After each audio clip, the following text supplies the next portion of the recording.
Donc, ce qui est un peu particulier, c'est qu'en fait, je vais vous présenter une recherche qui est en cheminement, c'est-à-dire elle n'est pas achevée. Et donc, de ce fait, pour moi, c'est intéressant parce que vous allez certainement faire des réflexions et des remarques qui vont permettre d'alimenter le futur livre dont ça donnera lieu, puisque j'espère que la publication aura lieu en décembre 2022. Alors, l'autre particularité, donc, on va traiter aujourd'hui de l'écoute de la musique chez les jeunes de 18-25 ans. Alors, le titre est un peu gros par rapport en fait à la réalité de l'enquête, et je vais expliquer un peu tout à l'heure les données particulières de cette enquête.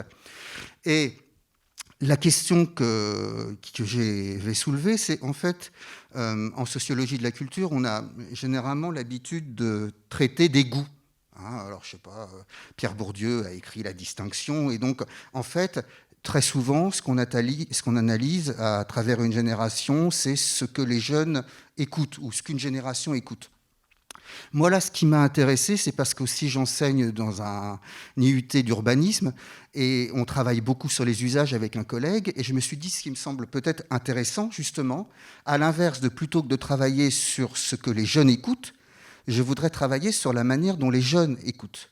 Et ce qui m'avait semblé pertinent, puisqu'en fait, j'avais fait déjà une première série d'entretiens avec les étudiants avaient déjà réalisé une série d'entretiens. On a continué sur cette voie-là parce qu'on avait vu des choses qui étaient très intéressantes. Et ce qu'il faut voir aussi, c'est qu'en fait, la réalité de cette enquête ne traite pas uniquement sur les manières d'écouter de la musique. C'est celle que j'ai déjà traitée. Donc c'est pour ça que je vous la présente. Mais en fait, la série d'entretiens comporte aussi tout un volet sur la manière de regarder les images, et notamment sur les séries. Donc en fait, c'est une double enquête.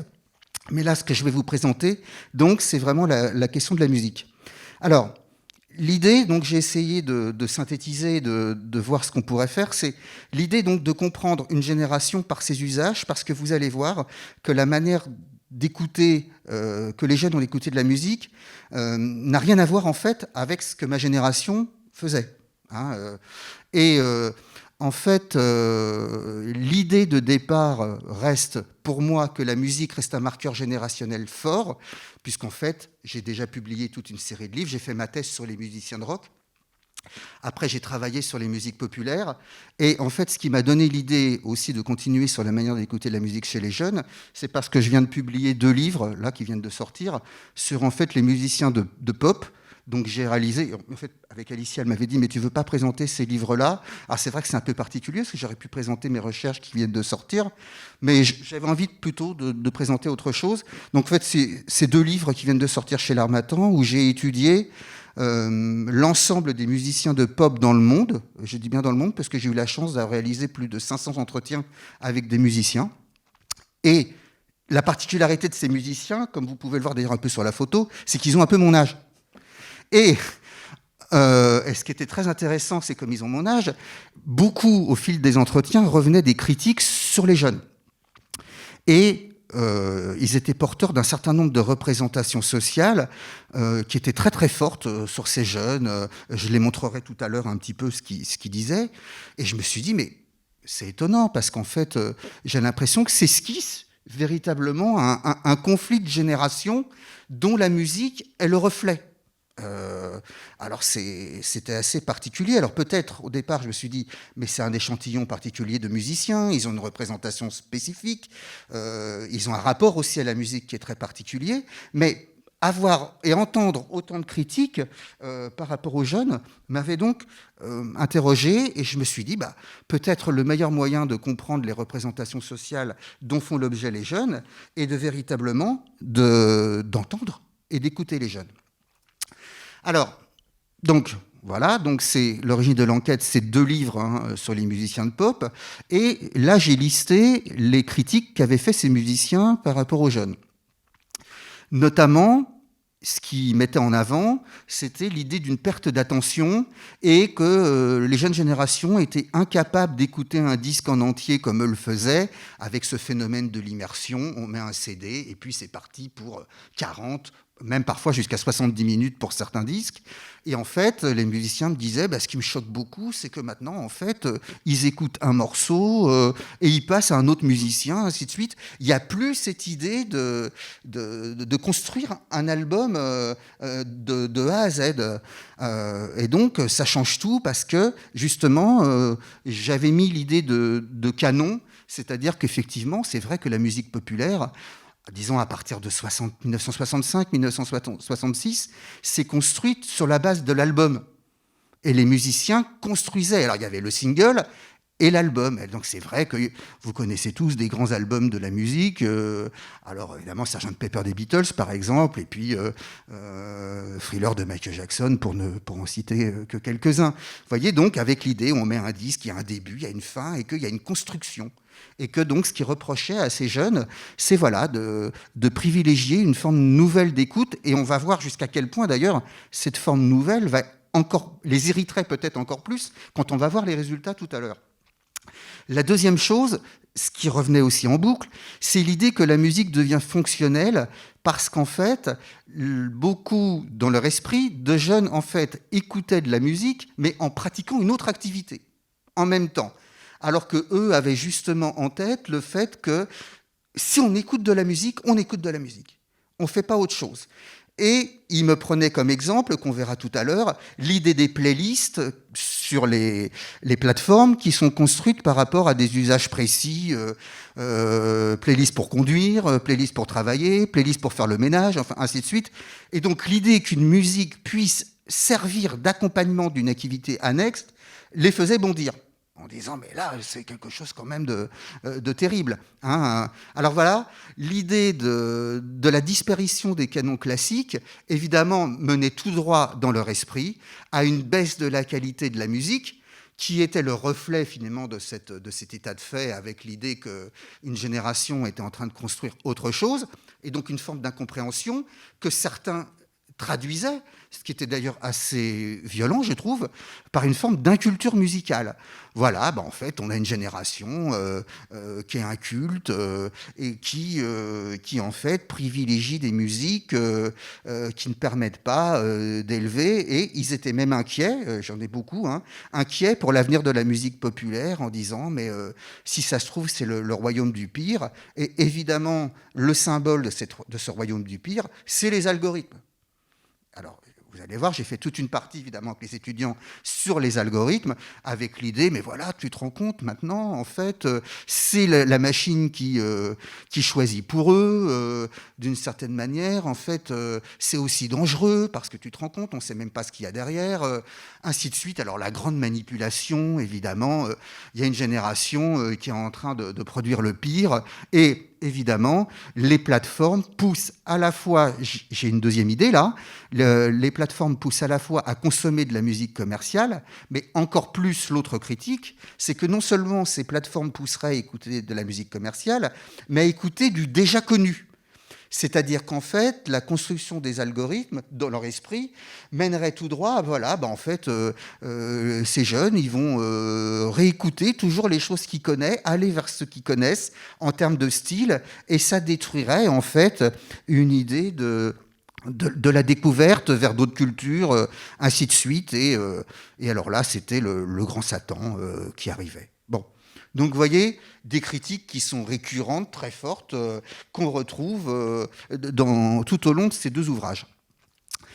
Alors, donc, en parallèle de la rédaction de ces deux livres, donc j'ai commencé à réfléchir là-dessus, parce que très vite, ça m'avait titillé, ça. Et donc, les étudiants que j'avais donc de la promo de 2020 et de 2021 ont donc réalisé toute une série d'entretiens. Et le livre que je vais faire va être à la fois un travail collaboratif avec les étudiants, puisque c'est quand même eux qui ont réalisé les entretiens, donc il faut que je les remercie d'ailleurs, et je vais particulièrement travailler avec une ancienne étudiante qui s'appelle Jeanne Cuvillier, qui, elle, est en train de traiter de son côté la partie notamment sur les séries, parce qu'elle aime beaucoup le cinéma, et de ce fait, on va croiser nos données, et on va voir ce que ça donne. Alors, les résultats, là, donc c'est pour ça qu'il faut quand même être réaliste. Ce n'est pas une enquête sur 20 millions de personnes, sur 5 millions. Mais globalement, vous allez voir, et il faut être quand même réaliste, et donc c'est un livre qui est construit sur 200 entretiens, c'est-à-dire par rapport en sociologie qualitative, ce dont je suis porteur, c'est quand même beaucoup, hein, puisque les entretiens font parfois, pour certains, jusqu'à 2 heures. Donc, on a beaucoup de matériel, hein, donc ça c'est quand même très intéressant. Donc 200 entretiens semi-directifs, donc qui ont été réalisés par les étudiants de l'UT Carrière Sociale de Châlons-en-Champagne. Et ce qui me semblait important, c'est que ce soit des étudiants eux-mêmes qui interrogent d'autres jeunes pour la question de la proximité affective, c'est-à-dire d'être en syntonie, d'être en empathie avec celui que l'on a en face, et pas d'avoir justement ras-le-bol des critiques que j'avais là, et aussi une proximité de langage, et j'avoue que heureusement que Jeanne m'aide, parce que, alors là, je suis largué, hein. Donc d'une certaine manière, il y avait des mots qu'il fallait traduire, je vous donnerai des exemples tout à l'heure, alors pour les jeunes, je pense que ça va vous parler, pour moi, c'était un petit peu plus compliqué, de ce fait, il y a beaucoup de franglais, et puis des expressions qui, vous allez voir, sont intéressantes. Alors, à la fois, donc, comme j'ai dit tout à l'heure, donc le travail porte sur l'écoute musicale et sur le visionnage des écrans. Alors, au moment là où je vous parle, je ne sais pas si je suis reparti pour refaire 2 livres, un sur l'écoute et un sur le visionnage, ou est-ce qu'on va arriver à croiser les données. J'avoue que c'est un peu particulier, parce qu'aujourd'hui, j'ai commencé à regarder des entretiens sur les écrans. Il n'y a pas tout à fait les mêmes thèmes. Bon, on va voir. Alors, l'échantillon, il est constitué de jeunes plutôt milieu modeste et populaires, hein, puisqu'on est à Châlons-en-Champagne. Imaginez, c'est quand même une ville où beaucoup de jeunes viennent des villages alentours. Donc, on a un échantillon particulier de ce fait, et c'est vrai que ce qui serait intéressant, c'est d'avoir un échantillon urbain aussi. Mais là, donc, pour l'exhaustivité de l'enquête, ce que je vous présente, c'est vrai que cet échantillon à la fois plutôt populaire et rural est intéressant parce qu'en fait, on va avoir, vous allez comprendre tout à l'heure, qu'on va avoir un rapport à la musique qui, d'une certaine manière, n'est pas complètement biaisé non plus par le fait que, par exemple, dans beaucoup d'entretiens, je dirais même presque plus de la moitié, la plupart du public, et ça va être la même chose pour le cinéma d'ailleurs, fait état de difficultés financières. Et donc, par exemple, l'achat d'un CD, ça leur semble totalement impossible, quoi. Et donc, les plateformes, qu'elles soient numériques, type Netflix pour les séries, ou évidemment Spotify et Deezer pour la musique, pour eux, c'est une bénédiction. Ils le disent. Ça leur a permis vraiment d'avoir accès justement à des formes de musique qui leur étaient un peu difficiles avant. Hein. Donc, vous voyez, imaginez, on n'a pas l'échantillon pour qui, je peux dépenser facilement 20 euros pour acheter un CD ou même aller au concert. Là, on a des gens qui, justement, on va voir que le rapport à la musique, il est d'une certaine manière assez authentique pour ça. Alors, la spécificité, c'est pas Alicia qui va me dire l'inverse, de l'IUT, c'est qu'il y a beaucoup plus de filles que de garçons, puisqu'on est en carrière sociale. Alors, effectivement, ça se retrouve aussi beaucoup dans mon échantillon, parce que j'ai effectivement plus de filles que de garçons, en tout cas pour la musique, parce que pour les séries, c'est un petit peu différent. Les filles ont dû beaucoup interroger leurs copains. Donc, ça change un peu. Alors, je vais donc présenter tout d'abord les résultats bruts, sans nécessairement d'analyse au départ. Après, on verra l'analyse qu'il y a. Alors, tout d'abord, justement pour contredire ce que disaient ces musiciens, 95% des personnes interrogées écoutent de la musique tous les jours. Et ils considèrent, alors j'aurais pu mettre des guillemets, hein, je pourrais faire des citations énormes, très longues de la musique, qui est vraiment un élément vital. Et vous allez comprendre tout à l'heure par rapport aux usages que, en fait, elle fait partie de leur vie quotidienne du matin au soir. C'est-à-dire que aussi, le principal changement par rapport à ma génération, c'est qu'il n'y a pas du tout de difficulté aujourd'hui pour écouter de la musique, pour en entendre. Je peux me promener, j'ai mon enceinte, j'ai mon... Vous voyez ? Et donc, ce que certains musiciens avaient tendance à dire comme une forme de banalisation, en disant mais l'excès ou la facilité conduirait plutôt à banaliser la musique et à lui faire perdre son aura, pas du tout. C'est-à-dire que là, pour l'échantillon, la musique est un élément vital. Hein, et donc, beaucoup déclarent de ce fait ne pas pouvoir vivre sans. J'ai même d'ailleurs, comme anecdote, c'est un petit peu salace, mais donc une étudiante me met dans son entretien qu'entre le sexe et la musique, elle choisit la musique. Hein. Donc j'étais un peu étonné. Enfin, elle me dit, je pourrais me passer du sexe pendant je ne sais pas combien de temps, la musique, je ne peux pas. Bon. Donc vous voyez, c'est-à-dire que là, c'était assez étonnant. Donc on a vraiment une série de jeunes pour qui la musique est très très présente. Alors, quand je dis qu'elle fait partie de la vie quotidienne, en fait, pour eux, quels que soient les lieux et les moments, c'est donc là on est vraiment sur le début de l'amorce par rapport aux usages, elle est partout présente. Et c'est pour ça que j'ai développé l'idée qu'en fait on a, et on va le voir justement sur la partie sur les algorithmes, on a vraiment un rapport à la musique qui pour eux est facilité, comme je disais tout à l'heure, par cette technologie. Ce sont vraiment des homo technicus dans le sens où on va voir que d'ailleurs ils savent très bien s'en servir, ils utilisent la technologie et tout ce que les machines permettent, hein, tout ce que ce soit les algorithmes ou autres effets techniques possibles. Hein, donc de ce fait, en tout cas par rapport à ça, on pourra le voir, mais je ne peux pas tout traiter.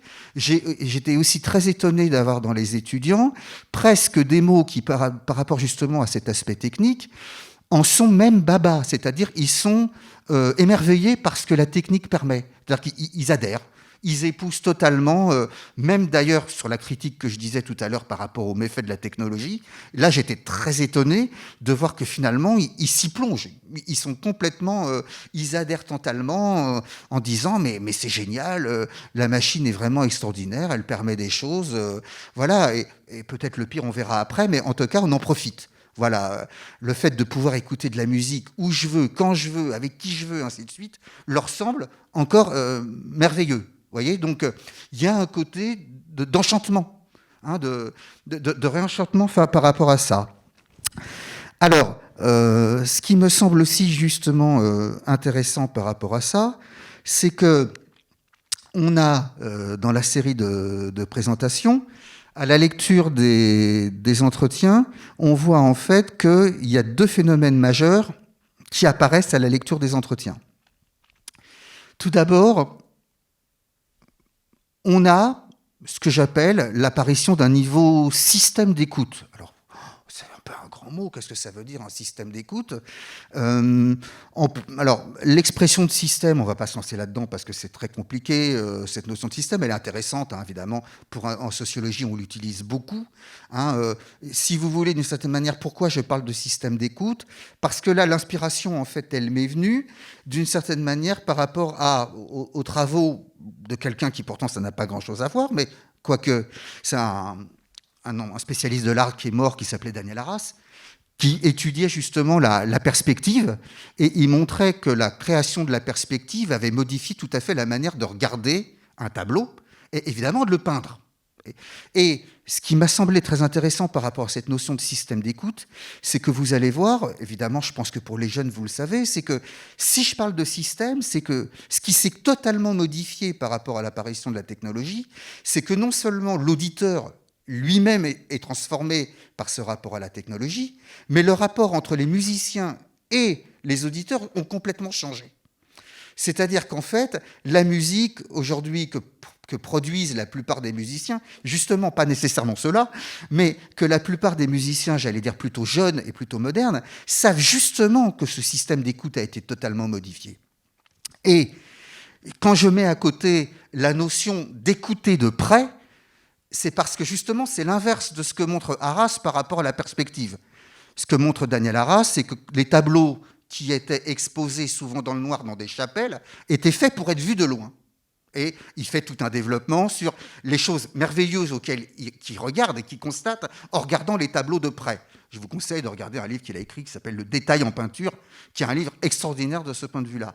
Et là, ce qui me semble intéressant, c'est que je pense que la plupart des musiciens, à l'inverse, aujourd'hui, savent qu'ils vont être écoutés principalement de près. Qu'est-ce que j'appelle écouter de près ? C'est-à-dire que la plupart des morceaux passent par une écoute au casque, aux écouteurs, et donc avec un son qui est directement saisi par l'auditeur. Donc la médiation, elle est brute, elle est directe, et de ce fait, justement, on en parlait tout à l'heure, il y a une variation de son qui est extraordinaire, c'est-à-dire qu'on peut mettre des infrabasses, on peut mettre des hyper-aigus, et donc, en fait, vous allez voir tout à l'heure par rapport au fait que les jeunes recherchent principalement des émotions, je pense que la plupart des musiciens ont bien compris ce système-là. C'est-à-dire que la transformation du système musical, elle est aujourd'hui avant tout de « je vais produire une émotion sur celui qui m'écoute ». Voilà. Et donc, c'est pour ça qu'on a des variations assez étonnantes. Et on a donc tout un système qui est à la fois une écoute de près, et puis par rapport aux enceintes Bluetooth, qui est aussi une augmentation considérable du volume sonore de l'écoute, qui là aussi joue. C'est-à-dire que, par exemple, le contre-exemple, je vais prendre un disque célèbre de l'histoire du rock, Dark Side of the Moon de Pink Floyd, par exemple, qui est sorti en 1973.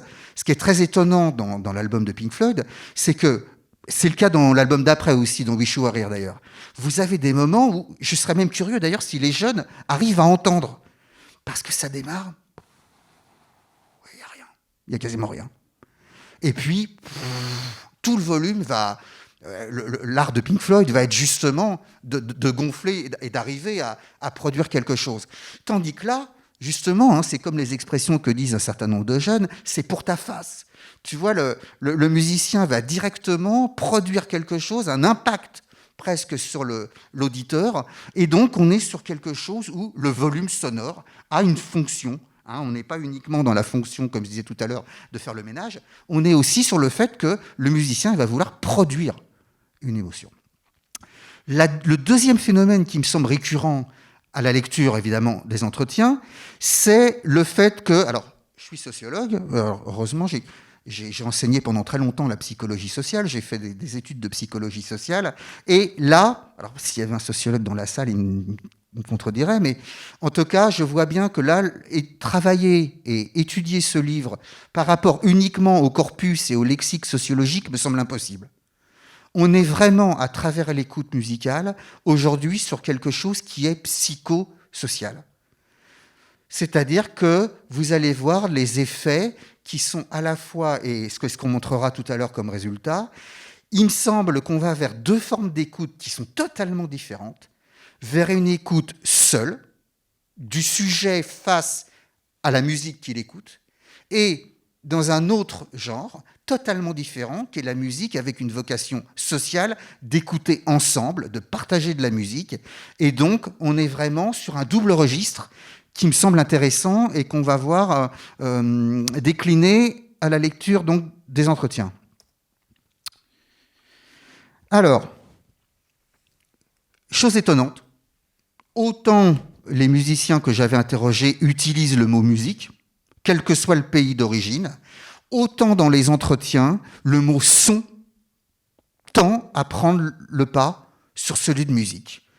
Je mets du son, on va envoyer du son, et là il y a du volume, du son, on va s'écouter des sons. Voyez, donc on voit bien que le glissement sémantique du passage de la musique au son, à l'impact sonore, est quelque chose de très très intéressant et de très notable, parce que on voit bien justement, quand on verra tout à l'heure l'impact de ce son, il est bien fait justement pour produire quelque chose. Donc, on a un changement de vocabulaire évident, donc, qui serait intéressant dans des études futures à essayer d'analyser. Est-ce que par contre, on est vers un glissement, vers une nouvelle musique véritablement ? C'est-à-dire, est-ce que c'est pas plutôt aujourd'hui de la déclinaison de son que de la production de musique classique. Bon, bref. Autre chose, il était évident, et ça je l'avais très vite repéré, Jeanne aussi, c'est que par rapport au déclin des anciens usages, effectivement, on a des choses très notables. Alors, disparition du CD, c'est-à-dire des supports physiques. Ça, on a encore quelques interviewés qui parfois achètent des disques ou écoutent des CD, mais uniquement, par exemple, dans la voiture, quand ils ont des transports à faire, parce qu'on est en milieu rural, et vous avez beaucoup de gens qui ont facilement 50 minutes, 1 heure de voiture à faire. Et là, certains ont encore un autoradio à CD dans la voiture, ils écoutent encore des CD. Mais sinon, on a, dans l'usage privé domestique, quasiment disparition du CD. Autre chose plus notable, évidemment, c'est la disparition donc, de l'écoute d'une seule traite d'un album, et qui là vraiment tend à disparaître. Parfois, d'ailleurs, même quand un certain nombre de gens, un disque vient de sortir, eux-mêmes avouent, mais je dis alors par exemple, dans les entretiens, certaines jeunes posent la question, dire mais quand un disque vient de sortir, prenons par exemple celui qui est une référence qu'on trouve beaucoup dans les entretiens, Orelsan par exemple. Alors la question qui était posée, c'est l'album, vous l'avez écouté du début à la fin Bah non. J'ai écouté les morceaux que je connaissais, il y en a que j'ai zappé. Même la première fois, il n'y a pas cette volonté, ou je ne sais pas comment on pourrait le traduire, en tout cas cette forme de se dire, bon, bah, je vais écouter, l'artiste a quand même produit un disque, je vais l'écouter du début à la fin. Bah, pas du tout. C'est-à-dire qu'il y a déjà, et même certains ont déjà recours presque à l'écoute aléatoire, ainsi de suite. Donc on est vraiment, vous voyez, sur des formes très différentes d'écoute de la musique, et je pense que Orelsan lui-même doit le savoir. Enfin, il en est conscient qu'un disque, finalement, n'est plus construit d'une manière comme c'était le cas avant. Autre chose, évidemment, ce qui est assez essentiel dans la manière dont les jeunes écoutent dans l'échantillon, c'est la manière prioritaire d'écouter à l'intérieur. Donc, chez eux, je dis bien écouter. Parce qu'en fait, globalement, la musique aussi, certains ont fait des développements très intéressants sur la différence entre écouter et entendre, puisqu'on a effectivement des jeunes qui ont fait des interviews très intéressants, où ils signalent, par exemple, ils font quand même une distinction, parce que la musique, aujourd'hui, on en entend partout. Y compris dans les ascenseurs. On va au restaurant, il y a de la musique, on va dans la rue au moment des animations de Noël, il y a de la musique, et donc ils font bien une distinction, mais l'écoute, entre guillemets, se fait quand même de manière prioritaire à l'intérieur de l'espace, et donc ce que j'appelle le domus. Alors, évidemment, ce qui est aussi très intéressant, c'est de relever que l'écoute obéit à de nouvelles variables. Et une des questions que j'avais exigées qu'on trouve dans les entretiens était justement d'essayer impérativement que les personnes interviewées nous disent où, quand et comment ils écoutaient de la musique. Pas ce qu'ils écoutent, hein. Ça c'était je m'en fichais un peu. Et évidemment, ce qui était intéressant, alors si je parle de la temporalité, par exemple, on a deux formes différentes. L'idée était de savoir si on écoute la même chose dans une seule journée. Est-ce qu'il y a de la musique du matin? Est-ce qu'il y a de la musique de l'après-midi? Est-ce qu'il y a de la musique du soir? Ainsi de suite. Et autre chose sur la variable temporelle qui nous intéressait beaucoup, c'est est-ce qu'il y a des musiques pour saison ou par saison? Est-ce qu'on écoute la même chose en été, en hiver, ainsi de suite? On a posé d'ailleurs exactement la même question pour les séries, et on a eu des réponses évidemment très intéressantes sur, par exemple, l'importance de Disney au moment de Noël, qui m'a assez étonné, mais vous voyez, la nostalgie de l'enfance, qu'on retrouvera aussi un petit peu pour la musique tout à l'heure. Donc, vous voyez, donc l'idée, effectivement, si on prend la question de la temporalité, ça c'est clair qu'on va voir tout à l'heure que les usages varient effectivement beaucoup en fonction du temps, du moment où on écoute, ce qui va nous faire pencher tout à l'heure sur l'idée de la musique fonctionnelle. En fait, si on relie ces deux idées, on va s'apercevoir qu'il y a vraiment un lien très fort, puisque par exemple, certains vont démarrer leur journée, et j'en ai près de 80%, obligatoirement, premier réflexe, de la musique. Mais de la musique, et ce que stipule l'interviewé, pour me réveiller. Alors sous la douche, hop, l'enceinte à fond, et ils vont prendre leur douche en musique. Vous voyez, donc avec une musique qui a une fonction, et donc c'est pas n'importe quelle musique qu'on écoute, c'est une musique pour se réveiller. Bon. Donc vous voyez, temporalité indéniable. Les lieux, pareil. On avait essayé donc de réfléchir sur la question de où est-ce qu'on écoute de la musique, et évidemment, on verra tout à l'heure la différence de l'écoute en fonction de si on est à plusieurs ou si on est seul. Mais ce qui est évident, c'est que, et c'est encore plus net d'ailleurs pour les séries par exemple, le lit devient un lieu privilégié pour écouter de la musique. On s'allonge, on met de la musique, et d'ailleurs le lit, entre parenthèses, alors c'est des jeunes, c'est des étudiants, et ça m'a fait penser aux travaux qu'avait fait François de Singly il y a quelques années. Il faudrait vraiment retravailler sur le lit, parce que ça devient un espace de vie incroyable. On y mange, on y dort, enfin bon, je passe le reste, mais vous voyez, c'est le nombre de choses que font les jeunes dans le lit est essentiel. Hein, donc, il me semblait évident, et évidemment, on va voir que, donc je parlais de la douche tout à l'heure, évidemment de la voiture, hein, ainsi de suite, et que ce qui est très important, c'est de relier évidemment l'écoute, ce qu'on écoute, au lieu qu'on écoute. Autre chose, évidemment, qui était très très étonnant, c'est donc la présence de rituels forts en lien avec l'écoute de la musique. Hein. Alors j'ai parlé, c'est un peu redondant, je l'ai évoqué tout à l'heure avec la question du réveil, de se mettre de la musique pour se réveiller. On a exactement aussi le pendant inverse. On a un certain nombre d'étudiants qui, pour s'endormir, se mettent de la musique. Et le rituel, certains disent même, je ne peux pas m'endormir si je n'ai pas de la musique.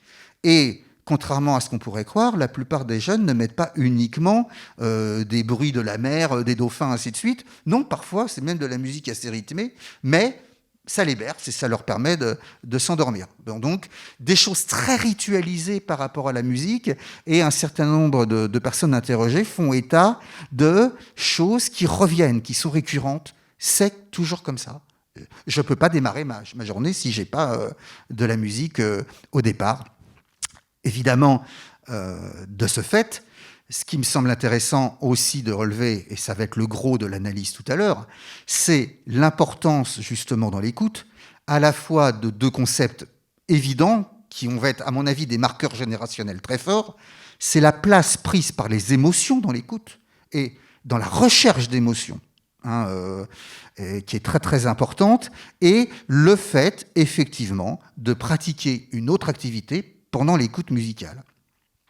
Et alors là, on a vraiment quelque chose de très très net, parce que la plupart des personnes interrogées admettent effectivement faire plein de choses en écoutant de la musique. Il est très rare que ce phénomène d'immersion et d'écouter de la musique seule advienne. La plupart écoutent de la musique en faisant autre chose, en conversant avec elle, en chattant, en regardant une série. Vous voyez, c'est-à-dire que là, on a vraiment quelque chose qui est nouveau, parce qu'on a des usages multiples de la musique qui sont très différents et à la fois pluriels, parce que j'utilise la musique avec une finalité différente. Hein, donc, et il y a une adaptation, hein, parce que si je prends par exemple la question évidemment évidente, c'est des étudiants. Est-ce que vous écoutez de la musique quand vous travaillez ? Alors, ce qui est intéressant, c'est que la plupart des personnes ne sont pas étudiantes uniquement, on a eu des gens qui travaillent.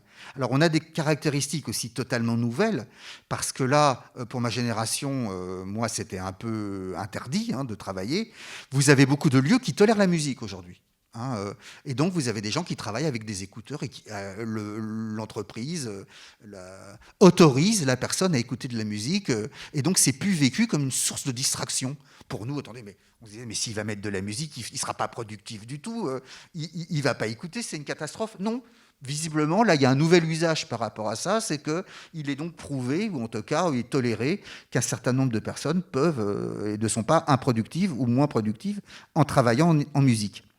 Et par contre, pour ceux qui sont étudiants, alors c'est évident que le rapport au travail et l'écoute est très différente, et on a quasiment, alors là, il faut être réellement tous les cas de figure, de ceux qui disent que c'est impossible. Hein, et par contre, d'autres disent, à l'inverse, ils ne peuvent pas travailler sans musique, mais ce qu'on a le plus souvent, c'est que par contre, pour l'échantillon qui met de la musique en travaillant, alors là, le choix de la musique, il est très spécifique. Et notamment, on a beaucoup de personnes qui nous disent, là, je mets de la musique instrumentale, parce que les paroles distraient. Et même si, alors là, j'invente rien, l'effet principal, c'est qu'une fois qu'on a travaillé, la musique, elle tend un peu à devenir un bruit de fond, et c'est un petit peu normal. Mais par contre, globalement, beaucoup de jeunes anticipent en disant « Non, je ne vais pas pouvoir travailler s'il y a des paroles et ainsi de suite, alors je choisis plutôt de la musique instrumentale pour travailler. » Bon. Mais en tout cas, je travaille en musique. Du coup, vous allez voir qu'on va faire un certain nombre de choses notables. Donc, j'ai essayé donc de rendre compte des trois types d'écoutes différentes. Alors, on a tout ce que j'appelle bruit de fond nécessaire, c'est-à-dire la musique est l'accompagnement au quotidien d'une autre activité. hein, et donc que l'on va retrouver, notamment, on verra tout à l'heure par rapport aux plateformes, avec donc un usage spécifique, une musique pour travailler, une musique pour prendre sa douche, ou des playlists pour prendre sa douche, une musique pour se réveiller, une musique pour faire la vaisselle, le ménage, et évidemment, dans l'usage social, des musiques pour les soirées qui sont totalement différents. Bon, donc on a là l'idée de premier type d'écoute où on est sur quelque chose d'annexe. Il y a la musique plus quelque chose d'autre. Après, pour contredire mes musiciens, là, on a quand même un certain nombre de personnes dont l'écoute principale existe encore, c'est-à-dire l'idée de se plonger dans la musique et la volonté d'écouter de la musique. Et par contre, là où on pourrait se dire justement, ça pourrait être le lit, le soir, ainsi de suite, non, beaucoup de jeunes font état de cette importance de l'écoute, de l'immersion, notamment, alors soit le soir, soit dans les transports. Hein, et on a eu des discours très très intéressants. Vous voyez ce que j'ai mis, l'idée, j'aurais dû mettre des guillemets, une enveloppe, une armure, une protection. C'est qu'en fait la musique, notamment dans les transports en commun, fait pour eux comme une protection par rapport à l'environnement qui va être perçu comme violent, et ça va leur donner du courage. Alors j'ai notamment une étudiante qui a fait un entretien qui est extraordinaire. Il est drôle, il est vraiment... J'avais presque envie de le mettre en entier, parce qu'en fait, elle explique, donc c'est une jolie fille, et comme elle en a marre de se faire un peu embêter par les gars, alors elle met la musique très fort dans les transports en commun, du rap, mais elle me dit, mais du rap super violent, comme ça les gars me regardent et me disent, oh là là, elle, on va pas l'embêter, on voit qu'elle est des nôtres et tout, et elle dit, vous voyez, tu vois, la musique, c'est vraiment une armure. C'est un outil de protection et de défense par rapport aux agressions que je subis, et ça me permet de faire face. Voilà, le mot exact. Donc, me permet d'affronter le monde. Hein, donc, et alors, parce que les transports en commun, alors on a eu toute la litanie de choses, c'est lugubre, c'est sombre, c'est ainsi de suite. Ça égaye un petit peu, si vous voulez, ce monde qui est noir, et que dans les transports, ça devient quelque chose de... Un petit peu, je parlais de enchantement tout à l'heure. Oui, ça permet un peu d'enchanter. C'est vrai que c'est pas toujours drôle d'aller au travail. Bon, troisième chose que j'appelle aussi, alors la musique par destination, c'est-à-dire vraiment la musique avec une vocation précise. Et on va voir justement, ce qui est intéressant, c'est que par rapport au fait qu'un certain nombre de musiciens disaient que les jeunes étaient passifs par rapport à l'écoute, non, on va voir que c'est pas vrai du tout, parce que la plupart de ces jeunes vont se construire des playlists, ils vont prendre le temps. Ils vont modifier, ils vont enlever, ils vont ajouter des morceaux, ainsi de suite. Et on voit bien que justement, par rapport à cette activité qu'on pourrait dire, mais c'est de la musique fonctionnelle, pas du tout.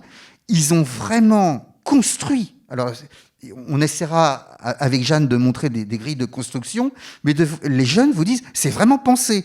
C'est-à-dire que là, par exemple, il ne s'agit pas, par exemple, d'avoir une seule playlist pour la voiture. C'est en fonction du chemin, d'où je vais. Hein, évidemment, par exemple, il y en a qui vont me dire, si je pars en vacances, c'est le road trip. Alors, ils vont se mettre des musiques spécifiques. Par contre, si c'est le chemin habituel pour aller à l'IUT et autres, bon, bah, c'est un autre type de musique. Et il y a même d'ailleurs des chronomètres. Enfin, ils ont millimétré leur parcours, c'est le repère. Hein, bah voilà, ils savent qu'à ce morceau-là, ils n'ont plus que 5 minutes à faire, ainsi de suite. Vous voyez, donc, ils ont vraiment pris beaucoup de temps pour construire. Et donc l'idée d'une écoute passive, ou en tout cas, on en a, évidemment, on verra tout à l'heure qu'on a un certain nombre de jeunes qui vont dire eux-mêmes, on fait la facilité, je prends la playlist qui est déjà construite, et comme ça, j'ai pas à le faire. Mais c'est pas la majorité des cas. Hein, vous avez beaucoup de jeunes qui vont passer beaucoup de temps à construire. Alors, le sport. Alors, j'avoue que j'étais très étonné, je ne sais pas si c'est spécificité chalonnaise, mais la plupart des gens font du sport. Alors, dans tous les entretiens, et alors ça y va. Alors là, pour la salle, pour le jogging, ils ont leur playlist chronométrée en fonction 20 minutes, 40 minutes, 1 heure, ainsi de suite. Vraiment grosse activité. Enfin, je pense que les musiciens peuvent dire merci au sport, parce que grâce à eux, je pense qu'il y a pas mal de morceaux qui doivent leur succès à la pratique sportive. Et alors des choses très rythmées, évidemment. Alors l'endormissement, relaxation, vous voyez, hein. Donc, ce qui me semble très important, c'est que ces 3 types d'écoutes différentes, elles cohabitent.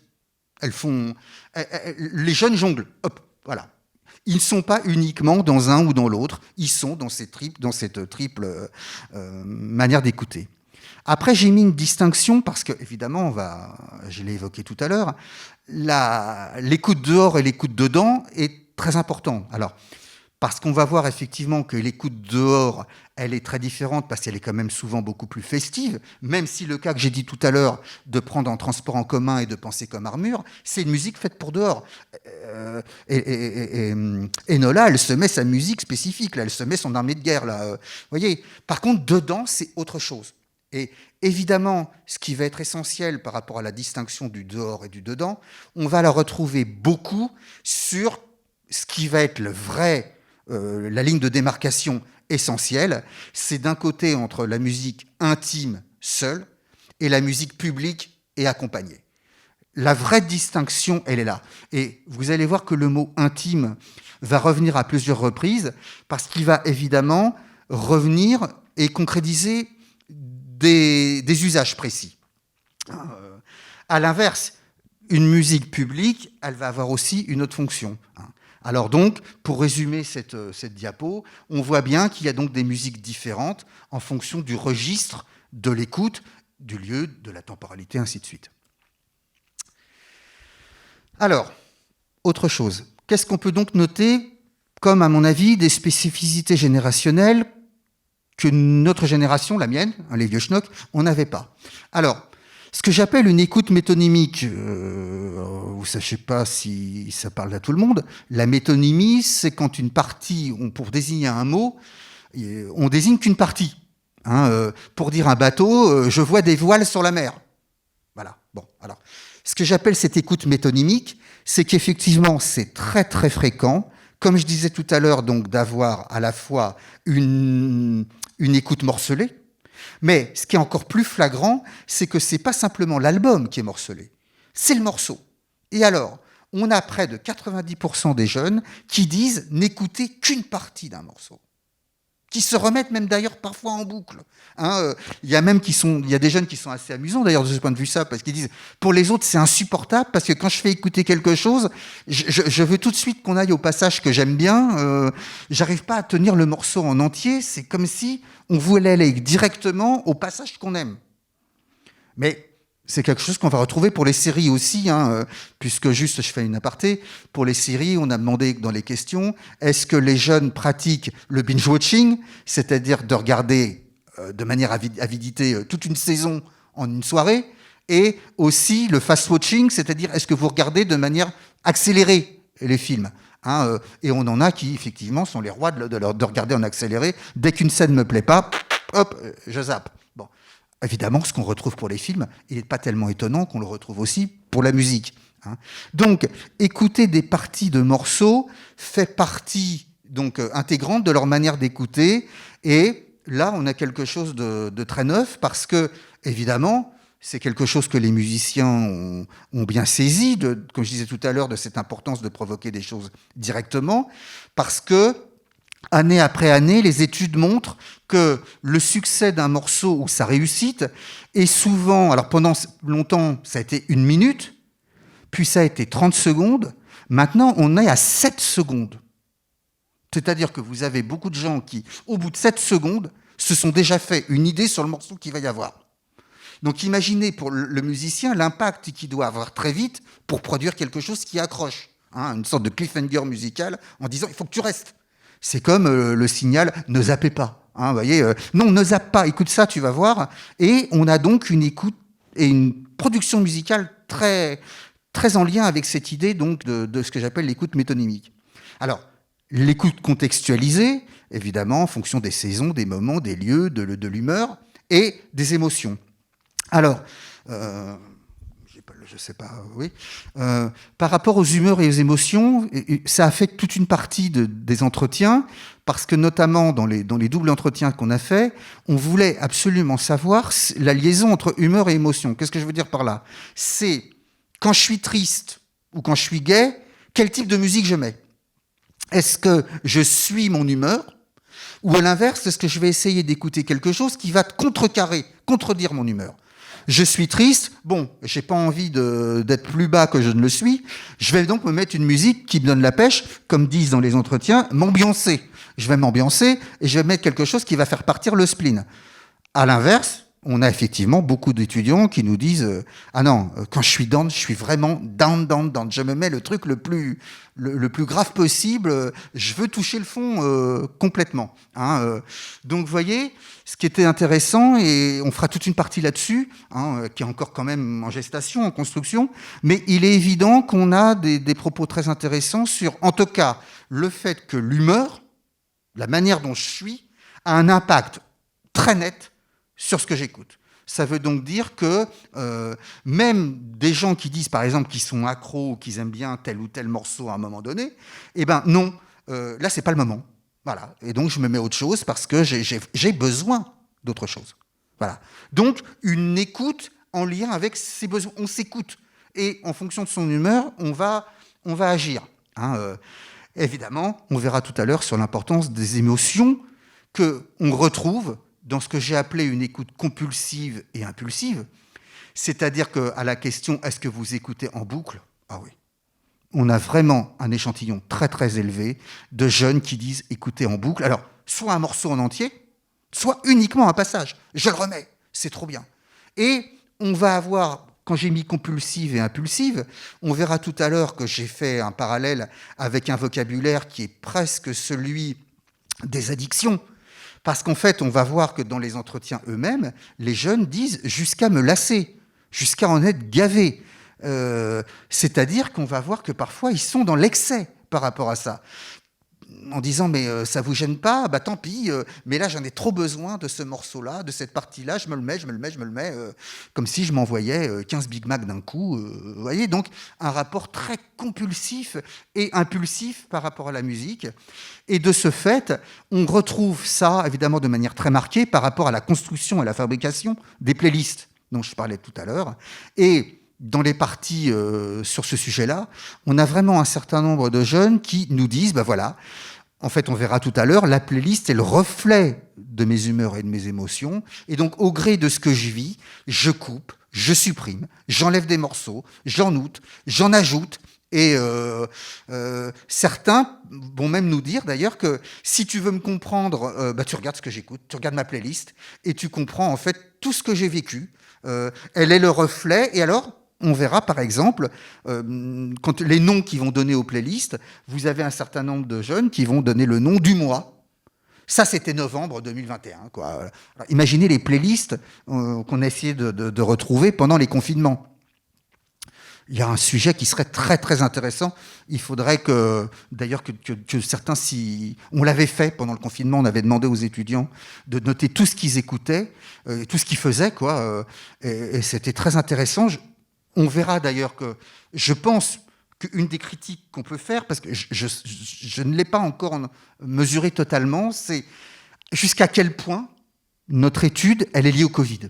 Voilà. C'est-à-dire que la critique peut-être qu'on va nous faire en disant « mais vous soulevez des choses qui sont, j'espère, peut-être intéressantes, mais en tout cas, est-ce qu'elles seront encore effectives dans 1 an ou dans 2 ans ? Est-ce qu'on n'est pas dans des usages qui sont quand même très en lien avec les 2 ans et demi qu'on vient de vivre ?» Alors voilà, ça c'était d'une certaine manière inéluctable.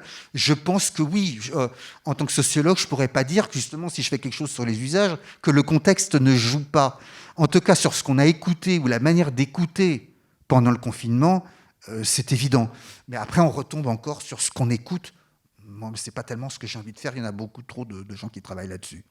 Alors, vous voyez, donc, je l'avais évoqué tout à l'heure, sur la question de ce que j'appelle l'usage émotionnel de la musique, c'est évident. C'est vraiment un moteur, c'est une ligne de conduite, que c'est les émotions qui m'amènent à écouter ça, et de cette manière-là, parce qu'on va donc avoir la volonté soit à la fois de suivre et rechercher des émotions, ce que j'appelle de renforcement, ce que je disais tout à l'heure, je suis triste, je vais me mettre la musique la plus déprimée possible, ou à l'inverse, ce que j'appelle d'évacuation ou même d'inversion, je dois absolument... Alors, le mood, le mot qui revient tout le temps, le mood.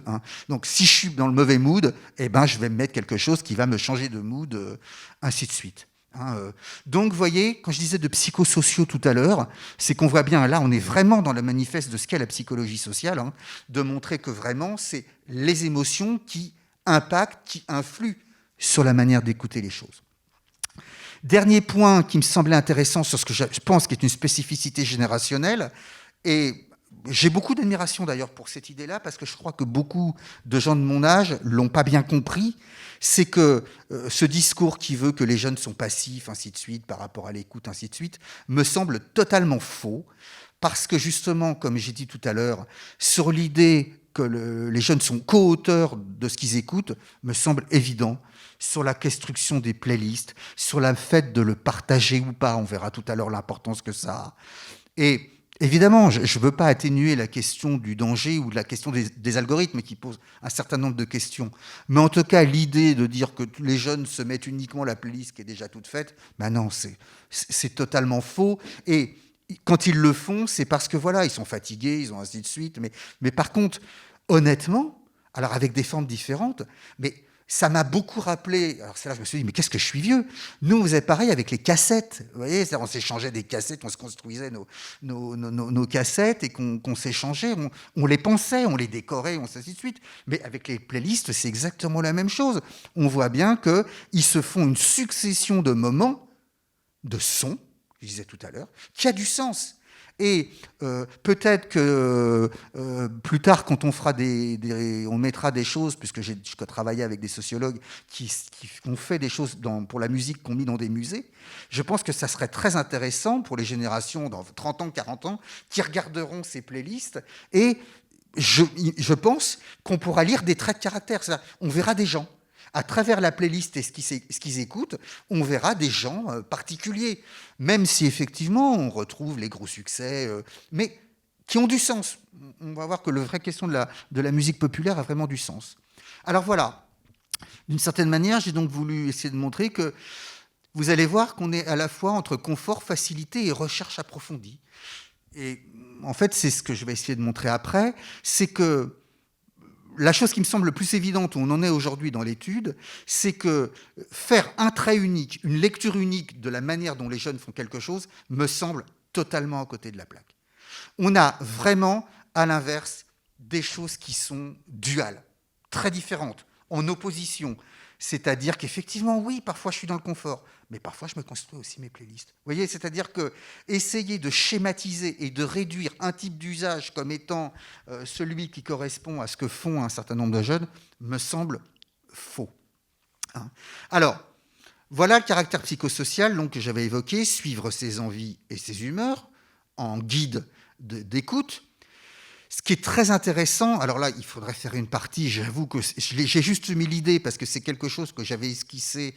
Enfin, un étudiant qui connaît très bien les plateformes a fait donc un entretien assez spécifique avec quelqu'un qui justement utilise un peu mieux que les autres les plateformes et a beaucoup insisté sur cette idée de liberté que procure l'abonnement. Et alors, il y avait la question du prix, c'est-à-dire effectivement, on a une discothèque entière là où avant on a pour un CD, parfois pour 9 euros, j'ai l'océan de la musique à portée de main, donc c'est quand même une révolution aussi, évidemment. Mais justement, quand je disais tout à l'heure que cette écoute était beaucoup plus modulaire, elle était modifiée, changée, je coupe, je zappe, elle est liée au fait que je ne me sens pas obligé comme avant. J'achète un CD. Je me rappelle, je vais vous dire, peut-être que certains, ça va leur dire quelque chose, quand on avait dépensé une certaine somme, on mettait le disque et on se disait « Ah, il est quand même bien le disque ».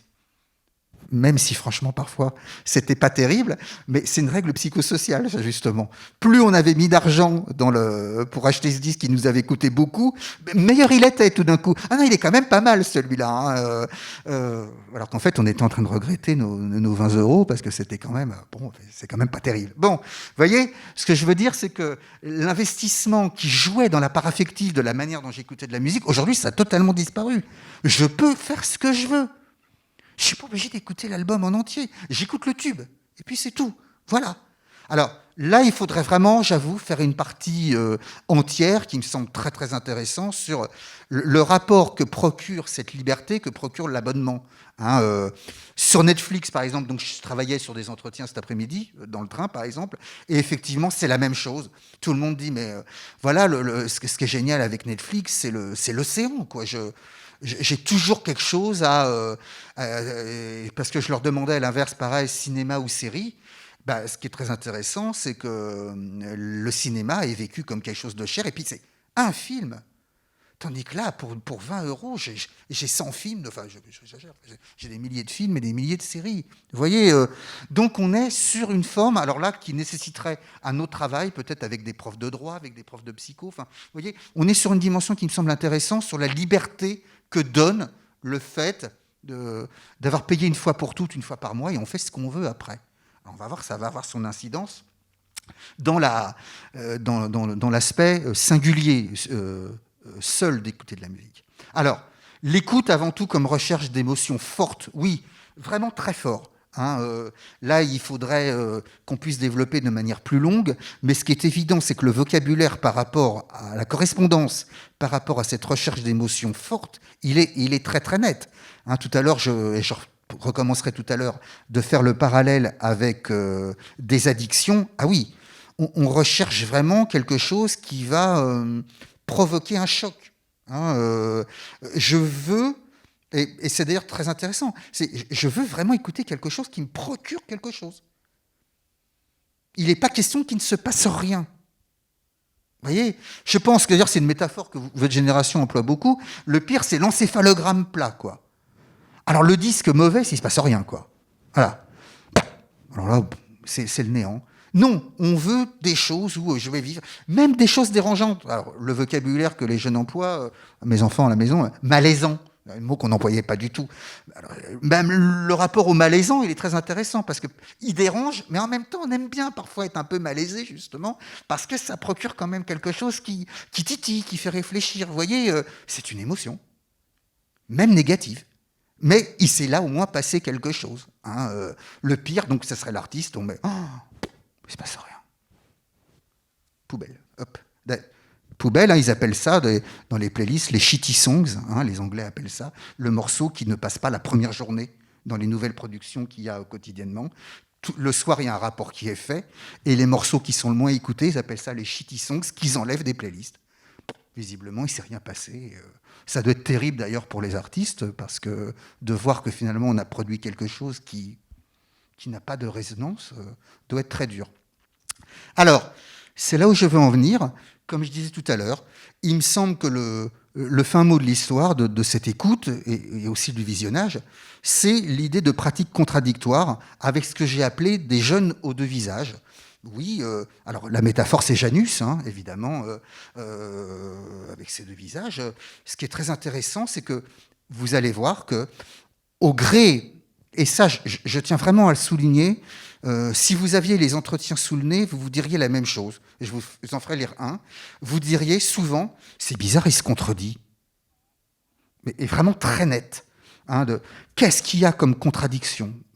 Où le jeune vous avance un raisonnement pendant 5 minutes, moi je n'écoute que la musique comme ça, 20 lignes après, il dit l'inverse absolu. Vous voyez? C'est-à-dire que, et ce n'est pas un entretien. On a vraiment un pourcentage très très élevé de contradictions internes dans le discours et dans les choses qui sont relevées. D'ailleurs, j'ai un peu engueulé certains étudiants en leur disant « mais c'est dommage, vous n'avez pas assez insisté sur le fait de dire « mais là, il y a une super contradiction de ce que dit celui que tu interroges, pourquoi tu ne l'as pas relevé ?» Alors, ils sont jeunes, ils démarrent, on ne va pas les engueuler non plus trop longtemps, mais c'est un peu dommage parce que vraiment, c'est frappant. Des contradictions énormes. Alors, c'est pour ça que j'insiste sur ces jeunes aux deux visages, que à la fois, on va retrouver ce que j'appelle du mimétisme et de la différenciation, par exemple. Alors, qu'est-ce qu'on va avoir? On va avoir un certain nombre de jeunes qui vont faire état, par rapport à la musique, de choses qui est à eux. C'est le propre de ce qu'ils sont.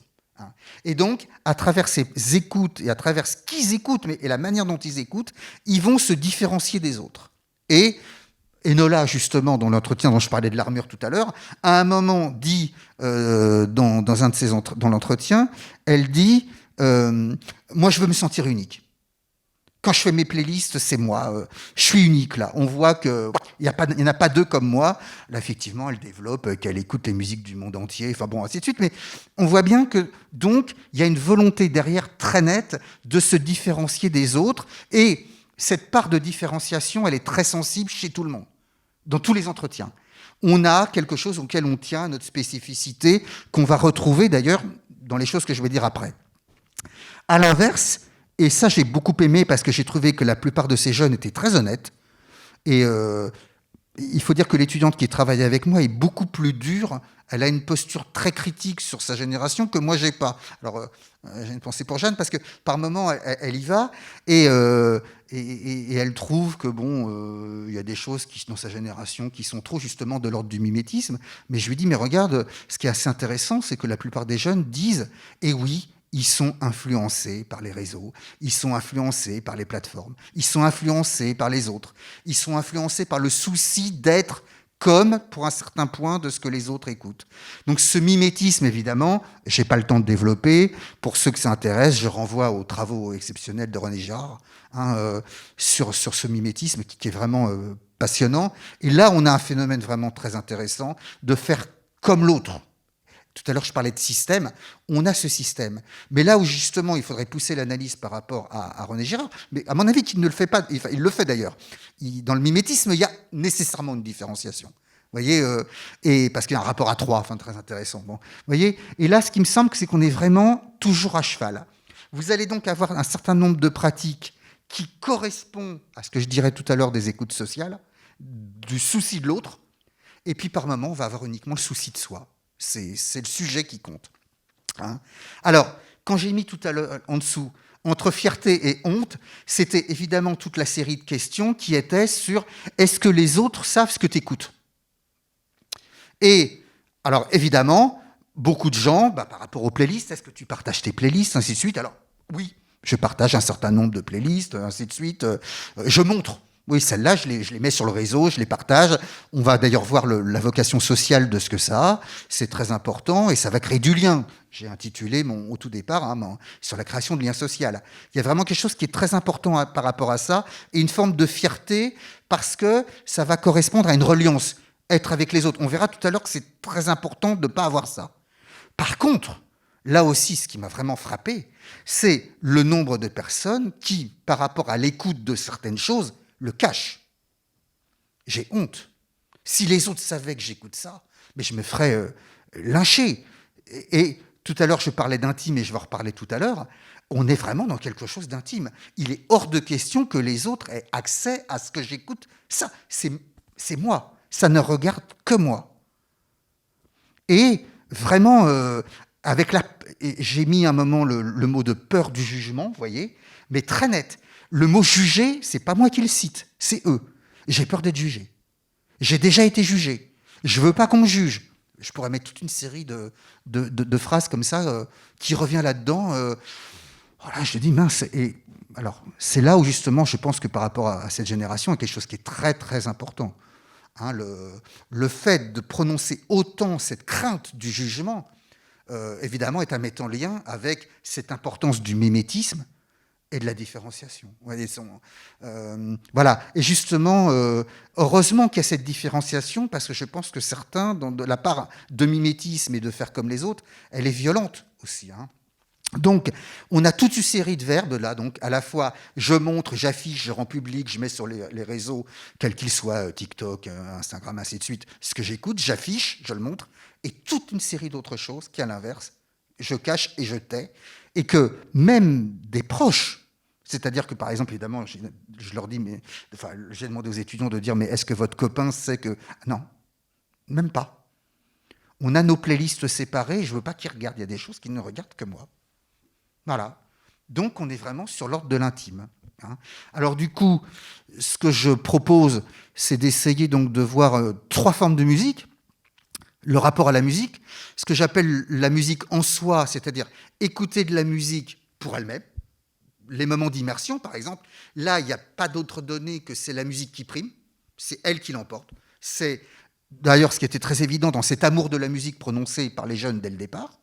Et à l'inverse, on a deux autres formes qui sont, évidemment je fais le parallèle avec ce que Howard Baker ou Goffman appelaient l'identité pour soi et en soi. Alors moi j'ai trouvé de pratiquer pour soi et pour les autres. Il y a une musique qu'on n'écoute que pour soi, qui est notre identité, que je développerai tout à l'heure, qui est nous-mêmes, et on a une musique qu'on écoute aussi pour les autres, ou en tout cas avec les autres, parce que c'est une musique plus festive, qui correspond à, et qui va nous permettre de faire la boucle tout à l'heure, sur du coup, est-ce qu'il y a une musique générationnelle d'ailleurs, hein. Vous voyez? Alors, Michel Foucault avait écrit un livre, évidemment très important, qui s'appelle Le souci de soi, et j'ai ajouté, là, le souci des autres.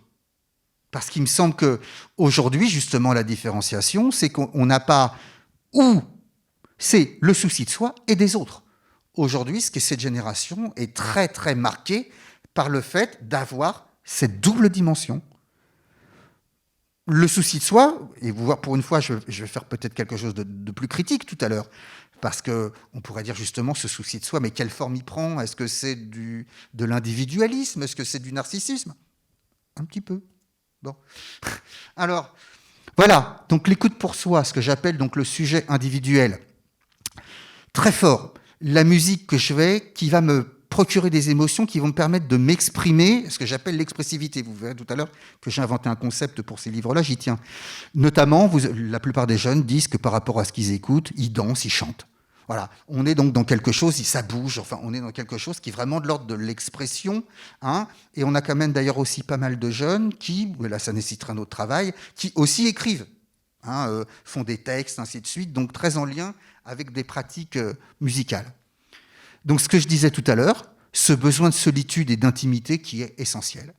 Et les mots qu'on a eu de prononcer, c'est mes moments à moi, c'est mon jardin secret. Je disais à Alicia, quand je l'avais au téléphone, que le mot jardin secret, mais quand j'ai mis des bâtons dans les entretiens, mais j'ai plus de 20 personnes qui qualifient leur rapport à la musique de jardin secret. C'est mon jardin secret. Voilà, c'est quelque chose qui est donc très... C'est comme mon journal intime, mon cher journal, hein, Caro Diaro, mon journal intime, ma musique, elle est très intime. Donc une forme d'individualisme dans le fait qu'on est la musique qu'on écoute, on est sa musique, et par contre, c'est une partie que d'autres personnes peuvent ignorer. Alors je pense, et là on sera dans les dernières parties du livre, que du coup la musique est un objet de ce que j'appelle la construction de soi et l'affirmation de soi, à travers ce que j'écoute, et on voit bien d'ailleurs le parcours, puisque la plupart le peu que j'ai eu sur la manière dont, sur les goûts un petit peu, on voit bien que justement, ce qui est intéressant, je parlais de Disney tout à l'heure, l'idée qu'ils se sont construits à travers un cheminement musical, de choses qu'on n'écoute plus, puis qu'on réécoute, ainsi de suite, on voit bien qu'à travers la musique, elle a permis de construire son identité. Ça, c'est très important, c'est la part de jardin secret, mais aussi l'affirmation de soi par rapport aux autres. Voilà, moi, je suis comme ça, j'écoute ça, ainsi de suite. Et si tu n'es pas content, il faudra me prendre avec. Voilà, il n'y a pas le choix. Voilà. Hein. Donc, ce qui est très important, aussi, qu'on a beaucoup noté, c'est l'usage de la musique comme art mémoriel. Le nombre de jeunes, alors, moi, ça m'a beaucoup frappé, qui parlent de quand ils étaient jeunes. Ils ont 18 ans, 20 ans. Quand j'étais jeune, je me dis, oh là là là là, alors, je schnappe comme moi, qu'est-ce que c'est? Et en fait, ils utilisaient, alors là, le mot nostalgie. Bon là, vous seriez frappé, mais là, je crois que c'est près de 100% des entretiens où les jeunes font état d'une nostalgie par rapport à ce qu'ils écoutaient avant. Alors, dans les séries, c'est encore pire, parce que Noël, c'est Disney, et là, c'est l'enfance, c'était le truc. Il y a même une étudiante, elle a vu 75 fois Le Roi Lion, enfin, des choses de dingue. Bon, enfin, et donc voilà, c'est ce besoin de nostalgie à 18 ans. Cette étonnante nostalgie. Voilà, et donc là, quelque chose qui me... Et donc la musique comme art mémoriel, je me mets ça pour rebasculer en enfance, pour rebasculer vers mes moments, c'est mon jardin secret qui est moi, qui est certainement un monde, justement, dont je disais tout à l'heure, qui est très rassurant. Hein, on va voir après que j'utilise ce vocabulaire-là. Hein, donc, la musique pour me remémorer les bons moments, même parfois les mauvais moments, parce que voilà, ça me renvoie à mon amour que j'ai quitté, qui m'a quitté, ainsi de suite, et je pleure, hein, mais voilà, mais j'en ai besoin de l'émotion, mais une émotion nostalgique. Hein. Et beaucoup de choses aussi très importantes, l'importance de la première écoute. La première fois qu'on a entendu ce morceau. Hein, d'ailleurs, il y avait quelque chose qui était très intéressant, parce que j'ai lu, on en avait rigolé avec les étudiants, au moment de la Saint-Valentin, par exemple, les jeunes couples qui partagent un morceau commun, qui se sont construits sur un morceau, les couples durent 2 fois plus longtemps que les autres. Quand on a une musique qui nous relie, qui est notre musique, notre morceau, vous voyez, quand comme dit une étudiante, on s'engueule, ainsi de suite, là je mets le morceau et on s'embrasse, voilà, on pleure ensemble, c'est notre morceau, vous voyez, c'est très étonnant, c'est parce qu'on l'a écouté la première fois ensemble, ainsi de suite, il est nous. Voilà, c'est la construction d'un nous, vous voyez. Hein. Et donc, cette importance de la première écoute, et ils vont faire état que dès qu'ils réécoutent ce morceau, ça les renvoie tout de suite à cette première écoute, au lieu où ils étaient, dans le moment dans lequel ils étaient, et ainsi de suite. Hein. Ce que j'ai donc appelé l'importance du récit de soi, mais qui est très en lien avec les réseaux, hein, la fameuse Sa Story, hein, qu'on retrouve sur Facebook et autres, construit ta story, et évidemment, les jeunes, beaucoup de jeunes construisent leur histoire à travers la musique qu'ils diffusent sur les réseaux et qu'ils partagent, et ils font état, le vocabulaire qu'ils citent, les mots, c'est leur univers sonore. J'ai un univers sonore, voilà, mon univers sonore, c'est ça, ainsi de suite. Vous voyez, le mot d'univers, qui me semble un peu étonnant, mais ainsi de suite, en tout cas, il l'emploie. La musique est un univers et qui me reflète et ce que je suis. Après, on a toujours dans cette écoute pour soi le double aspect, ce que j'appelle l'écoute vertueuse et l'écoute excessive, qui serait négative. D'un côté, donc, on a beaucoup de jeunes qui font état de l'aspect tranquillisant, naturel, de bien-être de la musique, qui ne leur apporte que du positif, avec vraiment un usage presque médicinal de la musique, le bien-être. Ça me met en joie, en pleine forme, comme je disais tout à l'heure, ça m'ambiance, ainsi de suite. Et à l'inverse, on a cette écoute excessive de la musique, comme je disais tout à l'heure, proche d'une drogue, qui reflète aussi, et dans certains entretiens, à la lecture, je me dis, parfois, il y a quand même, on sent un mal-être chez un certain nombre de jeunes qui passent par la musique, hein, avec des formes très spécifiques de spleen, de blues, de choses qu'on écoute, qui est très sombre. Hein, on verra, je pense aussi que c'est lié notamment, on verra tout à l'heure l'importance du rap, par exemple, et des textes, mais cette idée, c'est toujours sur le fil du rasoir, quoi. Ça m'a beaucoup frappé dans les entretiens de gens qui peuvent basculer en disant la musique c'est ça, mais j'ai aussi cette espèce de côté obscur, hein, pour citer Star Wars, voilà. Il y a le côté obscur qui rôde toujours, quoi. Comme si dans la musique derrière il y avait quand même aussi ce mauvais usage, où j'utilise en tout cas, même parfois pour être down, quoi. Voilà. Alors là, bon, c'est quelque chose qui me semble important de creuser aussi, et donc on est sur un fil du rasoir. Il y a encore une fois ce double aspect. Après, le sujet social. Alors, très important justement, surtout pour une génération. Tout le monde évoque l'idée que la musique est créatrice de liens sociaux. Elle permet de relier les jeunes entre eux. Elle est l'importance de la communauté, alors des fans, mais aussi de la communauté de ce qu'on écoute. Les goûts et le partage de musique créent une communauté, il crée une reliance, il crée un sentiment d'appartenance. Enfin, on va retomber sur tout le vocabulaire, évidemment, très postmoderne, mais qui est très intéressant. Donc, l'idée que justement, notamment, il y a un entretien qui est très intéressant où le jeune vraiment développe cette idée que presque que la musique lui sauve la vie parce que grâce à cette musique, il est en lien permanent avec les autres et il en a besoin. C'est pas le refuge, comme je disais tout à l'heure, du jardin secret. Là, c'est l'inverse. La musique qui m'amène à aller vers l'autre, vers le partage, le fait, on s'éclate à écouter les mêmes morceaux, on se comprend à travers ce qu'on écoute. Et voilà. Et là, il y a quelque chose qui est très fort du point de vue social. Hein, c'est pour ça que j'ai appelé le passage après de ce que j'appelle une reliance générationnelle. Et évidemment, alors, ce qui est frappant, c'est, quand je disais le son tout à l'heure, l'importance du rap. Alors là, c'est quasiment 100%, donc des jeunes interrogés écoutent du rap. Et ce qui me frappe, c'est l'importance des paroles. Presque qui prend le pas sur la musique. Alors, c'est là où j'ai créé ce néologisme que j'ai utilisé dans les livres que j'ai écrits là, sur ce que j'appelle l'expressivisme au sens de civique. Hein, je pense que la musique, aujourd'hui, on le retrouvait chez les musiciens de pop, hein, c'est vraiment le signe des temps pour moi dans le sens où elle est beaucoup plus que ce qu'on croit, la musique. Elle est un moyen de faire passer des valeurs. En tout cas, on voit que si je prends l'exemple d'Orelsan dont je parlais tout à l'heure, on voit bien que les jeunes écoutent ce qu'ils disent. Je vais prendre un exemple. Je ne connais pas bien Orelsan.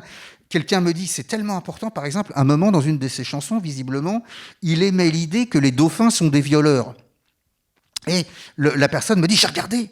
J'ai essayé de voir si effectivement, est-ce que les dauphins sont des violeurs. Vous voyez, c'est-à-dire qu'à travers les textes du rap, il y a vraiment l'idée de... On va presque s'instruire, vous voyez, c'est un peu cliché de dire ça, mais en tout cas, on va chercher quelque chose parce que... Et alors les mots employés, c'est des choses vraies.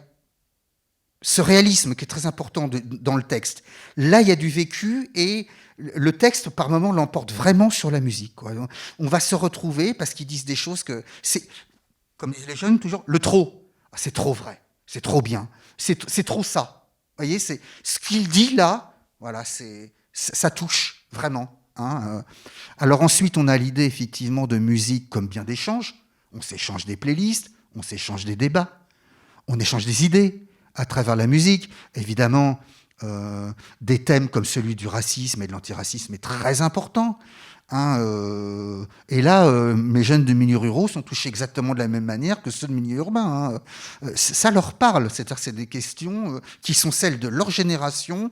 Et d'ailleurs, dans le peu qu'on a, on voit bien que le débat qu'ils ont par rapport à leurs parents, c'est le rap. Enfin, mais pourquoi t'écoutes ça Là, j'étais sur un forum tout à l'heure, on voit justement, c'était l'idée de quelles sont les pires phrases que vous ont dit vos parents par rapport à ce que vous écoutez. Et mais pourquoi t'écoutes ça? C'est trop violent.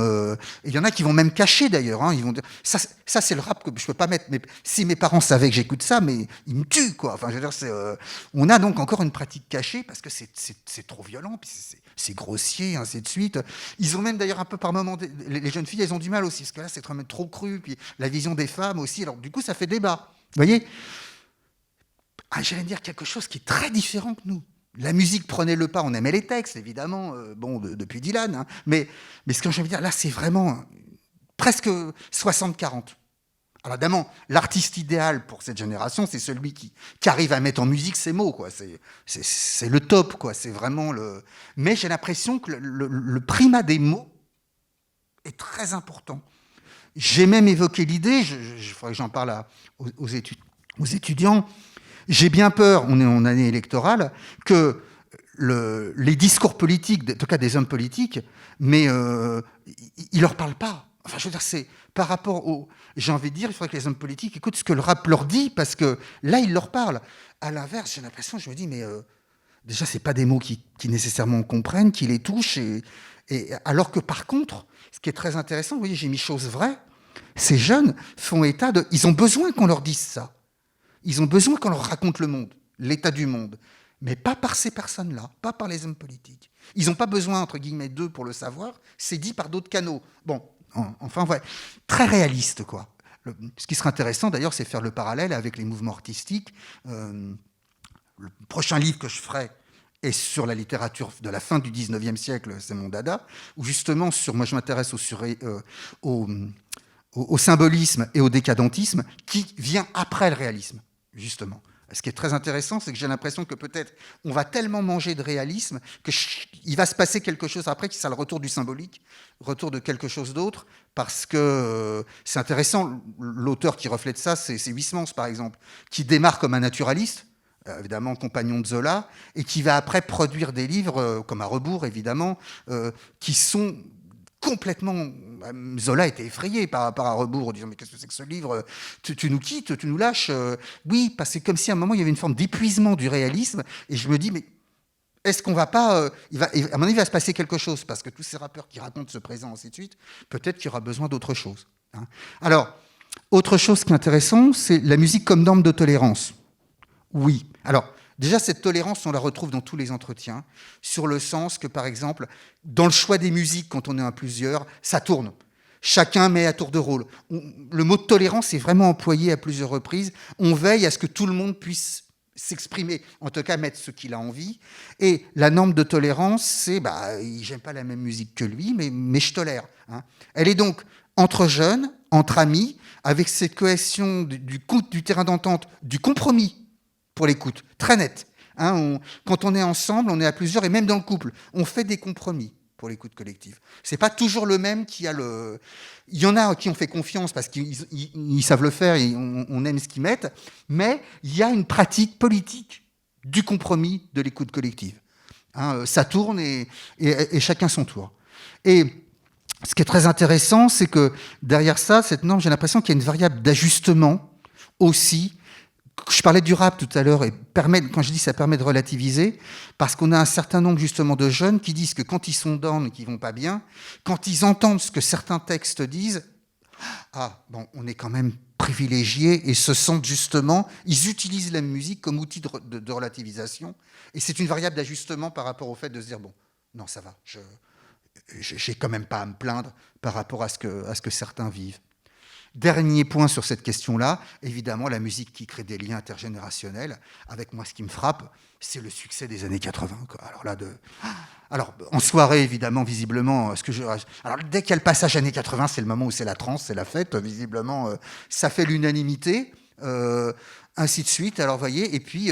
alors ça renvoie, évidemment, parce qu'ils ont leurs parents sont plus jeunes que moi, donc c'était la musique des années 80, et il y a un lien intergénérationnel qui se fait aussi avec la musique. Alors on faudrait développer ça, mais on voit bien que justement, là on se met d'accord, on se met des morceaux, il y en a même qui racontent que donc, quand ils reviennent le week-end à la maison, avec le papa, avec la maman, ils se mettent leurs morceaux favoris, et c'est parti quand ils font la cuisine à plusieurs, pizza party, ainsi de suite, et ça crée du lien à l'intérieur de la maison, ces années 80, qui peuvent même, d'ailleurs, un des rares moments où ça va jusqu'au rock, par exemple. Parce que le rock est quand même une musique principalement un peu pour les vieux, entre guillemets. Alors, pour conclure, voilà les pistes de réflexion. Donc, ce qui me semble intéressant, je peux peut-être d'ailleurs j'avais pensé appeler le livre, en tout cas, s'il fait que sur la musique, sur grandir en musique seul au contact des autres. Oui, ça me semble important, l'idée que la musique aide à grandir. Enfin, entre guillemets, vous voyez, elle est utilisée comme outil de construction de soi. Hein. Donc elle participe à la création de soi. À la fois l'aspect de développement personnel, presque comme je disais tout à l'heure, l'usage thérapeutique de la musique avec une fonction de libération et d'aller bien. Alors la musique, elle nous construit et elle évolue avec nous. Hein, l'idée, ces playlists qu'on change, ainsi de suite, qui est le reflet de notre personnalité, qui évolue, on est vraiment l'exemple idoine. Cette psychologisation de l'écoute, qui me semble très forte, le fait qu'aujourd'hui, on n'est pas dans l'écoute, c'est celui qui écoute. On est dans la réception, je pense à Joss. Hein. On est vraiment, je ne sais pas si, d'ailleurs j'étais étonné, dans le prix Goncourt, l'anomalie, là, à un moment, il cite en exergue une phrase qui est je me suis dit, c'est Umberto Eco, c'est intéressant, c'est en fait, il y a autant de livres qu'il y a de lecteurs, et les lecteurs lisent pas le livre que l'écrivain a écrit, et ainsi de suite. Et bien là, j'ai l'impression que la musique, c'est de plus en plus ça, quoi. Il y a autant de morceaux de musique qu'il y a d'auditeurs. Enfin, l'auditeur a pris un poids, la réception de l'œuvre a pris un poids très important. Ça me fait penser aux études qui avaient été très intéressantes, notamment un chercheur indien qui s'appelle Appadurai, qui avait fait une étude très intéressante sur le premier grand succès planétaire des séries, c'est Dallas.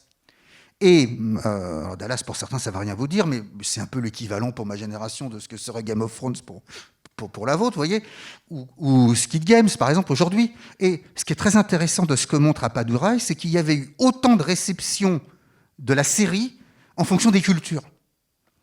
Et que la réception en Inde, par exemple, de Dallas, n'avait pas été du tout la même qu'aux États-Unis ou même en France.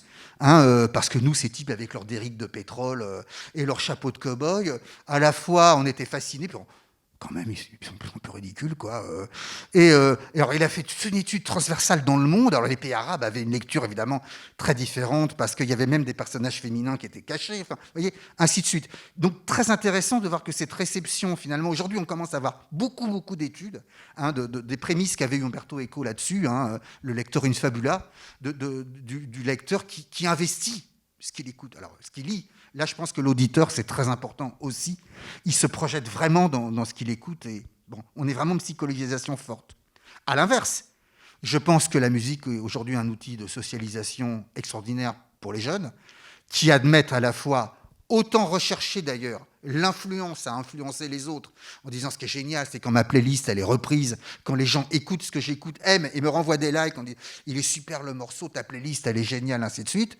Mais aussi, quand ils admettent être influencés Et évidemment, c'est un aspect qu'on a eu beaucoup aussi sur les séries, parce qu'on a demandé, par exemple, justement, je parlais de Squid Game, est-ce que justement, jusqu'à quel point vous suivez le fait qu'une série soit populaire et a du succès?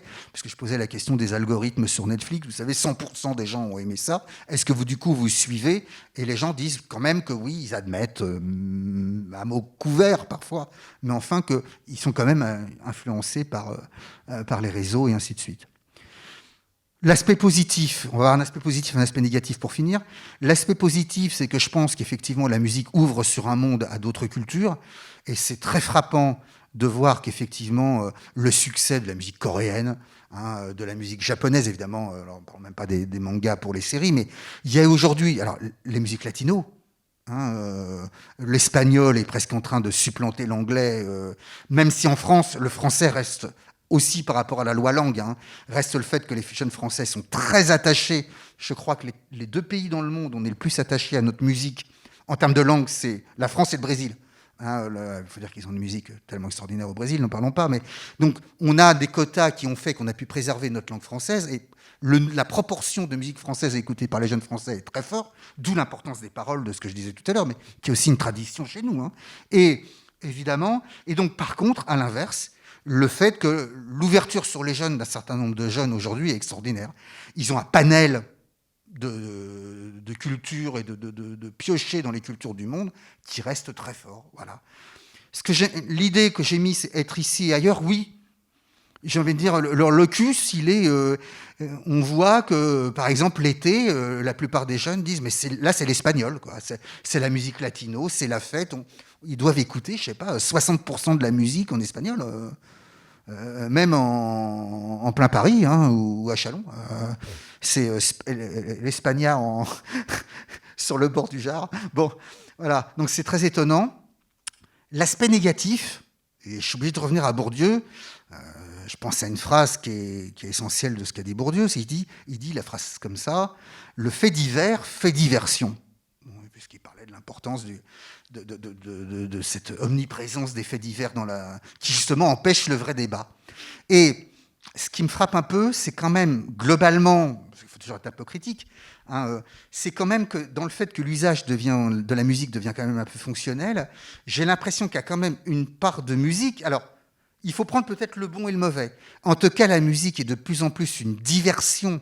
Alors, c'est là où je parlais du Covid tout à l'heure. Est-ce que c'est un besoin de diversion parce que le monde est rude ? Parce que ces jeunes ont le sentiment de vivre dans un monde qui est quand même très violent, et la musique permet de se divertir ou de s'échapper, de s'émanciper. On pourrait trouver plein de mots. Donc de la musique comme refuge, tout à l'heure je parlais d'armure, donc l'idée que finalement la musique va me permettre de sortir de ce monde qui est quand même extrêmement violent. À l'inverse, c'est que réduire la musique à un instrument de diversion pose aussi problème, même si par rapport au rap, je vois que ce n'est pas le cas. Mais quand même, globalement, ça va poser quand même la question de est-ce qu'on n'est pas en train de créer ou en train de prendre le dessus une forme de musique qui n'est pas totalement artistique. Enfin, voilà, je ne veux pas me lancer là-dessus parce que je reviendrai du coup sur les musiciens. Et en tout cas, je pense que c'est un aspect qui est à prendre en considération, que beaucoup de jeunes font état de la musique justement aussi parce qu'elle permet de sortir de soi, et que donc il faut renvoyer au contexte. Moi, je suis obsédé du contexte. Et je pense que c'est pour ça que peut-être dans 10 ans, je n'ai pas du tout la science infuse. Je n'ai pas l'impression que ce que je dis sera peut-être valable dans 2 ans, dans 3 ans, je ne sais pas. Je pense pour ça que le Covid est très important. En tout cas, aujourd'hui, il y a un besoin d'utiliser la musique comme s'évader de quelque chose qui est dur, quoi.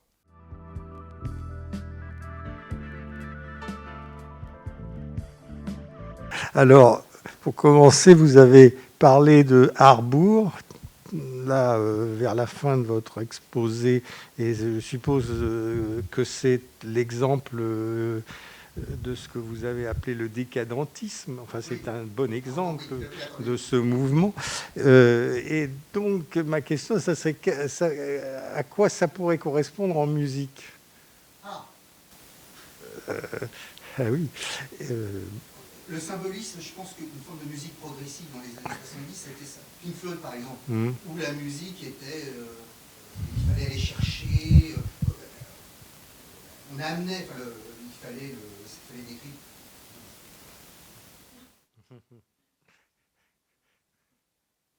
J'ai le réflexe du coup. Oui, ce que je veux dire, c'est que la musique allait, les musiciens allaient chercher l'auditeur. Enfin, il fallait le capter, quoi. Donc, il y avait toute une part de symbole dans la musique où, à l'essence, elle était un peu ésotérique, elle n'était pas évidente. Alors, il fallait en partir très loin dans l'usage des sons, justement, avec des instruments qui n'étaient pas basiques. Vous voyez. Donc, il me semble que ce serait ça. La musique décadente. C'est bon, là, vous posez une colle. En tout cas, je pense que ce serait beaucoup. Je pense que les tout débuts du rap, du hip-hop, étaient plus comme ça. C'est-à-dire que les groupes américains comme De La Soul ou Tribe Called Quest étaient beaucoup plus comme ça. Je pense que, d'une certaine manière, ce que j'appellerais le décadentisme, en tout cas, c'est une musique où le texte ne chercherait pas uniquement à dire directement. Enfin, je ne veux pas, parce que je peux passer pour un vieux schnock en disant, mais c'est pas. En tout cas, avec quelque chose qui serait plus. Je ne sais pas, c'est compliqué. Je n'ai pas idée, mais je pense en tout cas que je ne vois pas comment. Si on prend l'histoire des mouvements artistiques et cette suprématie du réalisme aujourd'hui, je suis sûr qu'il y a quelque chose qui va le remplacer. Voilà, je ne sais pas, parce que entendre à longueur de journée ce qui correspond à un besoin, hein. Des gens qui disent, voilà, le monde, il est comme ça, moi, je ressens ça. Je ne vois pas comment, à un moment, on n'aura pas besoin, ou ces jeunes n'auront pas besoin d'autre chose. Je ne sais pas, votre question, elle est intéressante. Je demande eux, les musiciens, en tout cas, ils pensent qu'ils font une musique qui est juste... Bon, une autre question. Oui. Je voudrais savoir quelle est, de votre point de vue, justement, la place de la musique dans l'ensemble de l'art, et est-ce qu'elle a un statut spécial par exemple dans la jeunesse dont vous nous parlez, c'est-à-dire est-ce que ça serait plus par exemple un produit de consommation que les arts plastiques ou la littérature? En qu'est-ce qui la distingue et en quoi tout ce que vous décrivez concernant la musique s'applique aussi aux autres formes artistiques? Alors, ou est-ce qu'il y a une séparation? Oui, alors j'en fais une. Oui. J'en fais une parce que je pense que la musique, plus que le reste, permet cette dichotomie de la musique pour soi et pour les autres. C'est-à-dire que c'est évident que la manière dont on écoute la musique, c'est peut-être le seul art qui, enfin, dans l'échantillon que j'ai en tout cas, qui arrive à la fois contenter la part sociale qu'il y a en nous et cette part individuelle. C'est le premier point. Je pense que le deuxième point, et là ça va être une vraie question, parce qu'il va être un vrai problème, parce que par exemple, quand on travaille en socio de la culture avec les instances culturelles de la ville, effectivement, qui font état de la disparition d'un certain nombre de jeunes, notamment de la culture dite cultivée, un peu élitiste, le théâtre, même une forme de littérature. Le problème, c'est que je pense que la musique, concrètement, c'est ce qui est le plus facile à appréhender. Je parlais justement de ce caractère direct. En tout cas, en musique commerciale, ou un type de musique est celui qui parle le plus, sans avoir nécessairement un référencement. Avoir besoin de ces références. Tandis que justement, ce qui est intéressant, c'est qu'on avait travaillé avec des jeunes aussi qui ne sont pas incultes, hein, c'est pas du tout ce que je veux dire, mais qui par contre se plaignaient justement de la difficulté qu'ils avaient. Ils avaient perdu des choses. Par exemple, certains jeunes disaient, ils avaient adoré aller au musée, par exemple, quand ils étaient enfants, parce que là, la spontanéité de même des formes d'art compliquées, entre guillemets, ou contemporaines, leur parlait, sans médiation de comprendre nécessairement ce qu'ils avaient sous les yeux. Et le fait de ne pas être allé aussi souvent au musée de manière répétée, ainsi de suite, comme l'usage qu'ils ont de la musique tous les jours, fait qu'ils ont perdu quelque chose qui leur manque. Et ils disent, le problème, c'est que le musée, la littérature, même le cinéma classique, si vous voyez les entretiens qu'on a sur séries et cinéma, Jeanne, qui adore le cinéma, est dépitée parce qu'on a, je crois, 5 sur les 200 qui disent aimer le cinéma d'auteur, par exemple. Vous voyez ? Et 5 qui sont capables de citer Fellini, voilà, ainsi de suite, vous voyez. Bon, et donc cette absence, et là je pense que les instances culturelles, pour citer Bourdieu, ont quelque chose qu'il va falloir qu'ils travaillent vraiment, parce que justement, moi, alors je pense, et je sais que certains ne pensent pas comme moi, je pense que, je l'ai écrit dans plusieurs livres, hein, je pense que la musique, c'est la théorie du ruissellement, ce qui permet le plus. Si je prends l'exemple des musiciens de pop, par exemple, ce qui est très intéressant, c'est que les musiciens vous disent que, par exemple, grâce aux Beatles, ils se sont mis à aimer la musique indienne. Ils ont même aimé Stockhausen à partir de Révolution 9. Voilà. Et il dit justement, c'est ça qui font une différence avec la musique d'aujourd'hui, en disant qu'il ne faut pas que la musique perde de vue le fait elle doit et elle peut nous amener à consommer, mais pour le meilleur, hein, d'autres formes d'art. Donc la musique les a amenés, cette génération de musiciens en tout cas, à la peinture, à la littérature, parce que Dylan, effectivement, et puis plein de musiciens citaient Oscar Wilde, ainsi de suite. Donc, ils ont lu. Là, je lisais justement à la mort de je ne sais plus quel écrivain important, bon, je suis fatigué, je ne sais plus, en disant, effectivement, elle était citée par un chanteur, pour ma génération, qui est important, elle s'appelait Lloyd Cole, qui citait ses auteurs, et donc on avait tous lu ses livres par Lloyd Cole. Vous voyez ? Donc, cette théorie du ruissellement, elle est très importante. Et justement, ce qui est intéressant, c'est que je pense que là où ce n'est pas perdu, c'est que... Alors, les jeunes appellent ça, peut-être que ceux qui sont dans la salle me diront, je n'ai pas tout à fait les références, ils parlent de rap conscient. Donc je pense que le rap conscient, faisons la distinction entre le rap conscient et le rap pas conscient, mais je pense justement que ce rap conscient, il permet cette théorie du ruissellement. Faut-il savoir l'appréhender? Et ce dont on a besoin, puisque les personnes avec qui j'écris le livre font des études de médiation culturelle, et je lui dis, il faut absolument que tu bosses parce que tu es jeune et il faut que ta génération amène les gens de ta génération au musée, ainsi de suite. Et par exemple, l'exemple actuellement qui me vient à l'esprit, qui est quand même extraordinaire par rapport à ce qu'il va permettre. Alors, historiquement, il y avait eu Harry Potter, qui est incroyable. Enfin, j'ai une anecdote, non, mais je ne la raconterai pas. C'est Harry Potter qui est assez incroyable. Je pense à Arsène Lupin aujourd'hui. Voilà, je pense... Mes enfants, par exemple, il n'était pas question qu'ils lisent Arsène Lupin, ils ont vu la série, ça y est, ils ont l'intégrale. Enfin, vous voyez, cette théorie du ruissellement me semble aujourd'hui quelque chose de majeur. Et c'est quand même la musique qui est un des vecteurs essentiels de pouvoir se rapatrier ou se rabattre vers d'autres formes d'art qui sont plus dures à appréhender. Voilà, c'est plus dur, il faut de la culture. Voilà, et il faut le bon usage de la musique. Et je pense que des musiciens sont conscients de ça. Parce qu'eux-mêmes, je pense qu'Orelsan, c'est son cas, ses parents étaient enseignants, voilà. Je pense qu'il est tout à fait conscient de ça, que le rap peut amener à d'autres choses. D'ailleurs, on le voit. Là où, par contre, je pense qu'il y a un deuxième lieu où c'est quand même très net, aussi, il y a la musique, il faudrait faire la même chose sur quand même les arts visuels.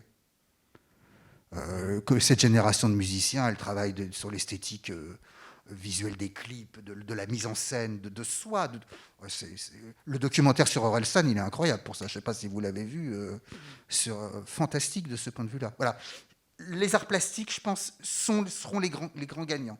Littérature, théâtre, musique classique. Je pense qu'il y a un peu plus de mal et il faudra qu'on se retrousse les manches tous. Dernière question. Oui. Qu'est-ce que vous pensez des travaux de Pierre Lemarquis qui développe l'idée que la musique est bénéfique et va dans le sens de l'amélioration de la santé mentale et il fait d'ailleurs le lien ensuite avec le beau. Donc la musique, ça serait un des aspects, un des lieux où s'exprime le beau, mais que tout cela va dans le même sens pour la réalisation de soi-même et surtout l'équilibre mental et l'adaptabilité au monde. Vous avez parlé du monde, de la violence du monde et du secours que peut-être le refuge, oui. Donc je pense qu'il a tout à fait raison. On avait beaucoup de retard par rapport à ça, hein, mais justement, on a une étudiante, c'était son thème de mémoire. Elle a travaillé sur la musique comme thérapie, elle était elle-même musicienne, et c'est très très intéressant. Elle l'a montré par rapport aux autistes, enfin aux enfants qui présentent des troubles autistiques. On obtient des résultats qui sont extraordinaires. Enfin, là, il y a vraiment une dimension qui vient de s'ouvrir. Alors, ça ne vient pas de s'ouvrir parce que c'est pas récent, mais par contre, son exploitation, elle est vraiment aujourd'hui extraordinaire. Mais vous l'aviez déjà, hein, je me souviens des ateliers que vous aviez en musique, sur justement ce qui est intéressant, c'est le son dont je parlais tout à l'heure. Et je me souviens que les étudiants, ils travaillaient sur le son, c'est-à-dire que justement d'être un peu débarrassé de cette idée de la musique, c'est une production, ainsi de suite, de se privilégier le son va beaucoup plus dans ce sens, c'est-à-dire de voir que tout peut être musique. La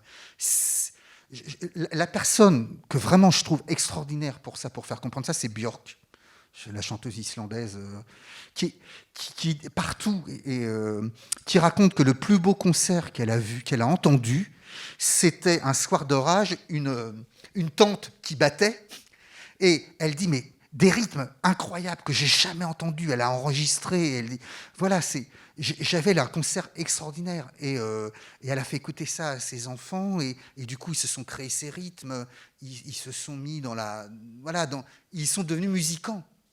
De musiquer, ils sont passés à musicants, c'est-à-dire de personnes qui reçoivent la musique, ils sont devenus eux-mêmes auteurs de musique. Et c'est ça qui est extraordinaire dans le livre là, dont vous parlez dans les théories. C'est que je pense qu'ils deviennent musiciens d'une certaine manière. En tout cas, ils comprennent le sens de la musique et puis les résultats. Enfin, je veux dire, les productions de résultats sont extraordinaires en termes d'effets. Donc oui, là, il y a vraiment une porte essentielle. Et pour ceux de carrière sociale, on travaille de plus en plus avec la musique, hein, vraiment, ou les sons, plutôt, justement. Moi, je voulais dire que finalement, en vous écoutant, donc, sur la liste un peu des particularités, des spécificités de l'écoute des jeunes, c'est que finalement, je me suis retrouvé dans pas mal, en tant que moi, auditeur vieux schnock, je me suis retrouvé dans pas mal finalement des spécificités, et donc je me suis demandé finalement qu'est-ce qui était vraiment propre, et je m'attendais à avoir plus de différences avec mon propre rapport à la musique, et finalement je me suis retrouvé dans beaucoup d'items. Je suis d'accord. Je pense que vous avez raison. C'est justement ce qui est intéressant, c'est que on casse un peu cette représentation des choses qu'une génération pense étant radicalement différente, avec un peu toujours l'idée c'était mieux avant, ainsi de suite, en tout cas ce qui est très net là. Je pense quand même que cette différence, c'est que alors nous, notre importance pour notre génération de la musique, c'est que c'était quand même pas facile, quand même, cette facilité de mettre de la musique. Enfin, je prends toujours cet exemple. J'étais musicien, ainsi de suite, j'aimais la musique, et je me rappelle le truc incroyable, c'est que pour connaître la discographie d'un groupe, il fallait qu'on aille tout rechercher. Voilà, c'était incroyable. Je me rappelle un jour, un copain achète un disque, il dit, t'as vu celui-là? On pensait que c'était leur premier album, en fait, ils en avaient déjà fait je sais pas combien. Donc on était ridicule de ce point de vue-là. Il fallait qu'on aille à la pioche pour tout. Et puis, il n'y avait pas cette capacité de se promener. Alors, il y avait les baladeurs qui commençaient, ainsi de suite, mais ce n'était pas aussi évident. Puis, alors, là aussi où ça va changer, c'est cet océan, quand même. C'est-à-dire que nous, on était quand même encore à la petite cuillère, et l'océan, on l'ouvrait au fur et à mesure d'un groupe qui en amenait un autre, d'un musicien qui en amenait ainsi de suite. Mais là, aujourd'hui, ils ouvrent leur truc, ils ont l'océan. Et ça, c'est... je crois, un certain nombre de jeunes disent que c'est très compliqué, d'ailleurs, contrairement à ce qu'on pourrait croire, de se dire, mais c'est la bibliothèque de Babel, tout d'un coup, on a tout à disposition et ça va être génial. Certains font presque état de naufrage en disant, mais on ne sait pas par où commencer, c'est presque le trop, quoi. Vous voyez, c'est comme la page de Netflix qui s'affiche, avec tout d'un coup, vous avez regardé ça et on vous fait une proposition de 100 films. Alors, voilà, donc je pense que, du coup, là où je pense qu'il y a une différence, c'est qu'on était quand même beaucoup plus individualisé dans notre quête de musique, parce qu'on était un peu livré à nous-mêmes.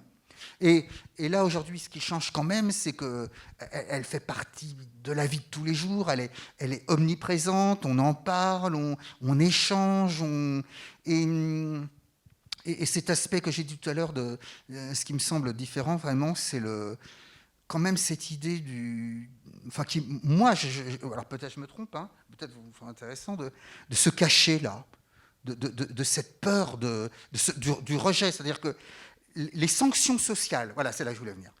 Les sanctions sociales, alors entre guillemets du goût, là, parce qu'on retombe sur le goût, qu'est-ce qu'elles sont intégrées et qu'est-ce qu'elles font peur. Enfin, je veux dire que Nous, on était tellement en tribus différents, c'était pas si important que ça. Je veux dire, bon, il aimait Michael Jackson, ainsi de suite. Bon, ok, très bien. Ceux qui aimaient le hard rock, voilà. Mais on n'allait pas pour autant risquer, j'allais dire, gros. Tandis que là, dans les entretiens, vraiment, si vous lui disiez, ce qui est frappant, c'est je cache, j'ai honte, je veux pas qu'on sache que j'écoute ça. Les sanctions, voyez, ou la peur de sanctions de ce que je peux recevoir en disant que j'écoute ça ou ça, me semble, et l'inverse. Qu'est-ce qu'on a besoin de dire aussi, de montrer ce qu'on écoute, voilà, je pense qu'elle a une place différente de ce point de vue-là. Par contre, là où il y a finalement pas franchement de différence, c'est toujours cette importance qu'on avait aussi des trois formes d'écoute, en bruit de fond. Ça ne change pas beaucoup. Mais voilà, je pense qu'elle a pris presque un impact, mais à mesure des... C'est les réseaux aussi, ces importances de... Je n'ai pas cité le mot, d'ailleurs, je l'avais écrit, mais l'importance de la communication autour de la musique. J'ai passé de la de communiquer sur ce qu'on écoute, quoi, ou pas. Nous, on était plus dans une communication de base, on écoute, tiens, on écoute ça. Là, c'est un rapport presque de place sociale, quoi. Oui. Sinon, je vous donne raison, oui. Et je pense un peu tant mieux d'une certaine manière, parce que ça permet encore de faire le lien entre les générations, voilà. Même si certaines choses nous semblent quand même étranges. Bon, après, il faudrait faire l'étude de textes de rap, par exemple, ainsi de suite. C'est quand même un univers qui est quand même aussi beaucoup plus cru, quoique Lou Reed, c'est cru aussi. Enfin, bon, faut être Patti Smith aussi. Quoi. Voilà. Bon. Après, juste pour finir, moi je me rends compte que j'ai fait évoluer mes pratiques d'écoute avec la nouvelle technologie, etc., les plateformes, mais c'est un peu violent, c'est-à-dire que ça a été forcé. Et donc je me retrouve effectivement face à cet océan, à ne plus avoir trop, quoi, et à me retrouver moi aussi à zapper tout le temps, et à ne plus arriver à écouter une chanson en entier. Donc je me retrouve finalement comme les jeunes, comme vous décriviez.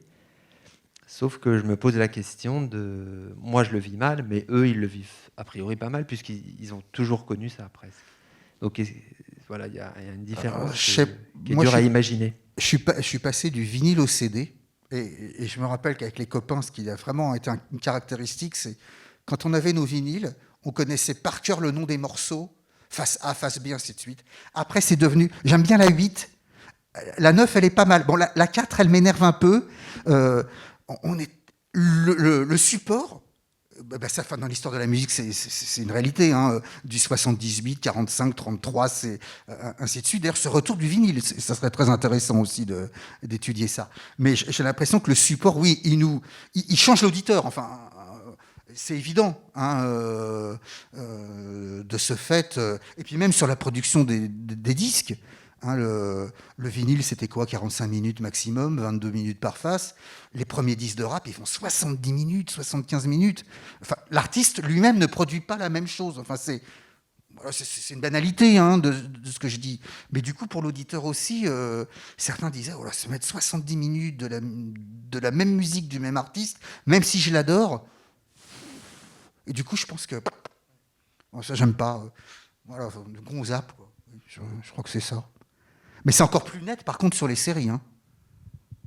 Alors là, dans les entretiens qu'on a, vraiment, dès que ça ne plaît pas, la scène, je la passe, elle est inutile. Alors je me dis, pour les réalisateurs et autres, c'est quand même très étonnant, quoi.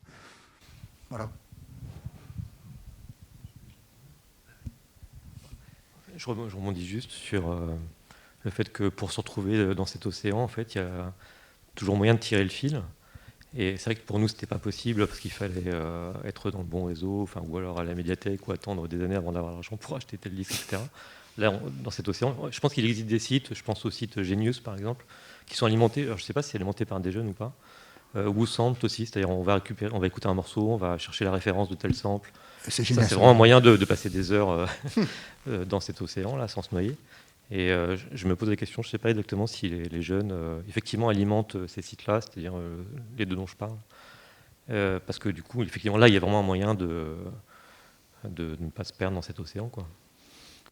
Je pense oui, parce que ce qui est assez impressionnant, justement, je parlais du retour du vinyle, c'est là aussi de choses incroyables, de niches. Alors, parce qu'en fait, je travaillais sur les niches, hein, donc la musique de niche. Et ce qui est extraordinaire, c'est le nombre de petits labels qui sont tenus. Alors là, c'est des jeunes, hein, mais se sont hyper spécialisés. Alors de trucs, mais par contre, du coup, des choses qui étaient inaccessibles et qu'on connaissait pas. Par exemple, du funk éthiopien. L'ouverture de connaissances au monde. Mais alors, j'ai l'impression que dans l'océan, ils se sont dit, moi, je vais me faire mon petit périmètre, comme quand on était en colo et qu'on nous mettait tu nageras pas plus de 10 mètres du bord, vous voyez. Et voilà, j'ai l'impression qu'il y a des jeunes qui se sont dit, dans cet océan, le seul moyen, finalement, c'est de le découper. Alors, ça donne cette musique de niche avec des trucs super spécialisés, mais qu'on retrouve dans le jeu vidéo, avec toute la mode aussi des rétro-machins, hein, du rétro-gaming, des jeunes qui veulent retrouver les consoles, comme je dis, mais c'est hallucinant, avec le truc qui tourne, alors qu'ils sont à l'heure où les jeux font je sais pas quoi. Vous voyez, je crois qu'il y a une fascination aussi, mais comme chaque génération a eu, à un moment, il y a le rejet, parce que on faut se démarquer de la génération qui nous précède, et puis, il y a quand même le bon côté, et quand on regarde dans les espaces culturels en France, le nombre de jeunes qui justement le font pour le cinéma, pareil, la résurgence du genre. Voilà, je sais pas, j'ai vu là dernièrement qu'il y a, je crois que c'est à Paris, hein, j'ai vu ça, un festival de films d'horreur, mais ils ont été chercher des films, de séries, je sais même pas comment on dit, c'est même pas des séries Z, et un travail de défricheur, de dénicheur. Incroyable. Donc, j'ai l'impression que oui, peut-être le seul moyen de ne pas être perdu dans l'océan, c'est leur découper. Et est-ce que, d'ailleurs, la question que vous posez est intéressante. Est-ce qu'on a envie d'écouter l'océan ? Enfin, je veux dire, on ne peut pas.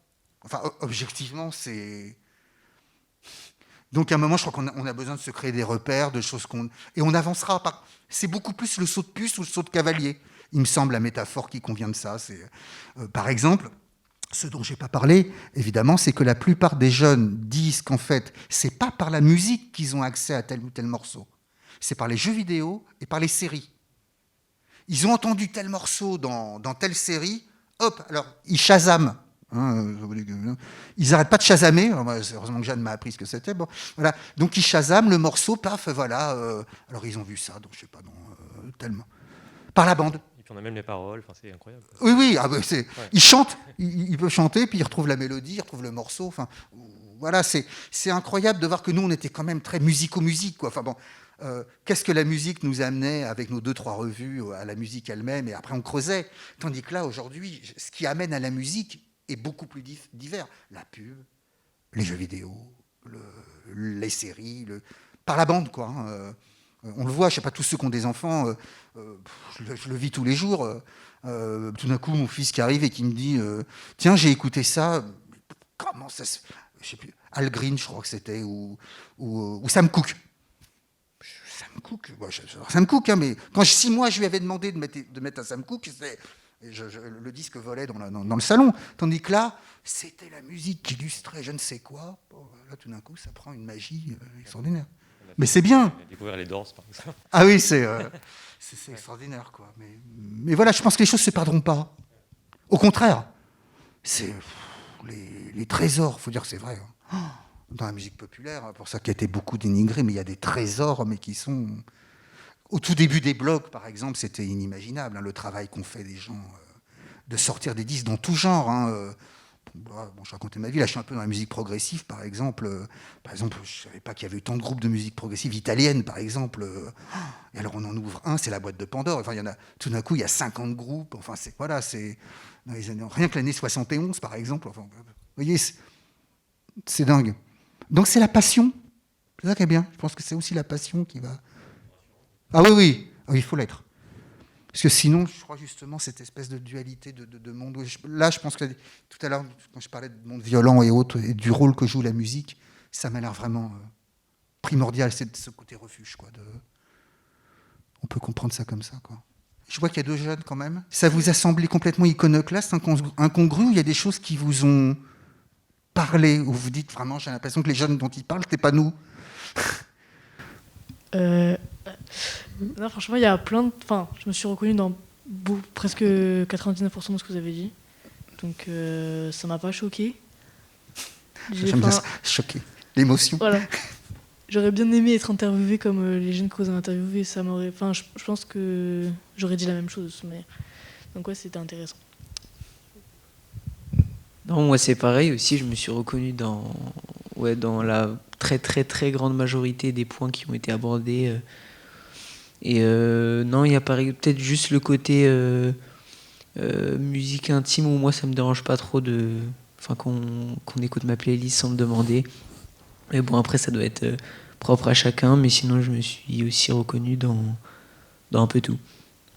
Mais vous êtes sûr qu'il y a par contre autour de vous des gens pour qui ça serait presque une violation de... Parce que c'est presque le mot que j'ai eu, moi, qui vivrait ça presque comme un viol. Hein. Enfin, c'est fort ce que je dis, de sacrilège en tout cas. C'est mon jardin secret, c'est ma partie à moi.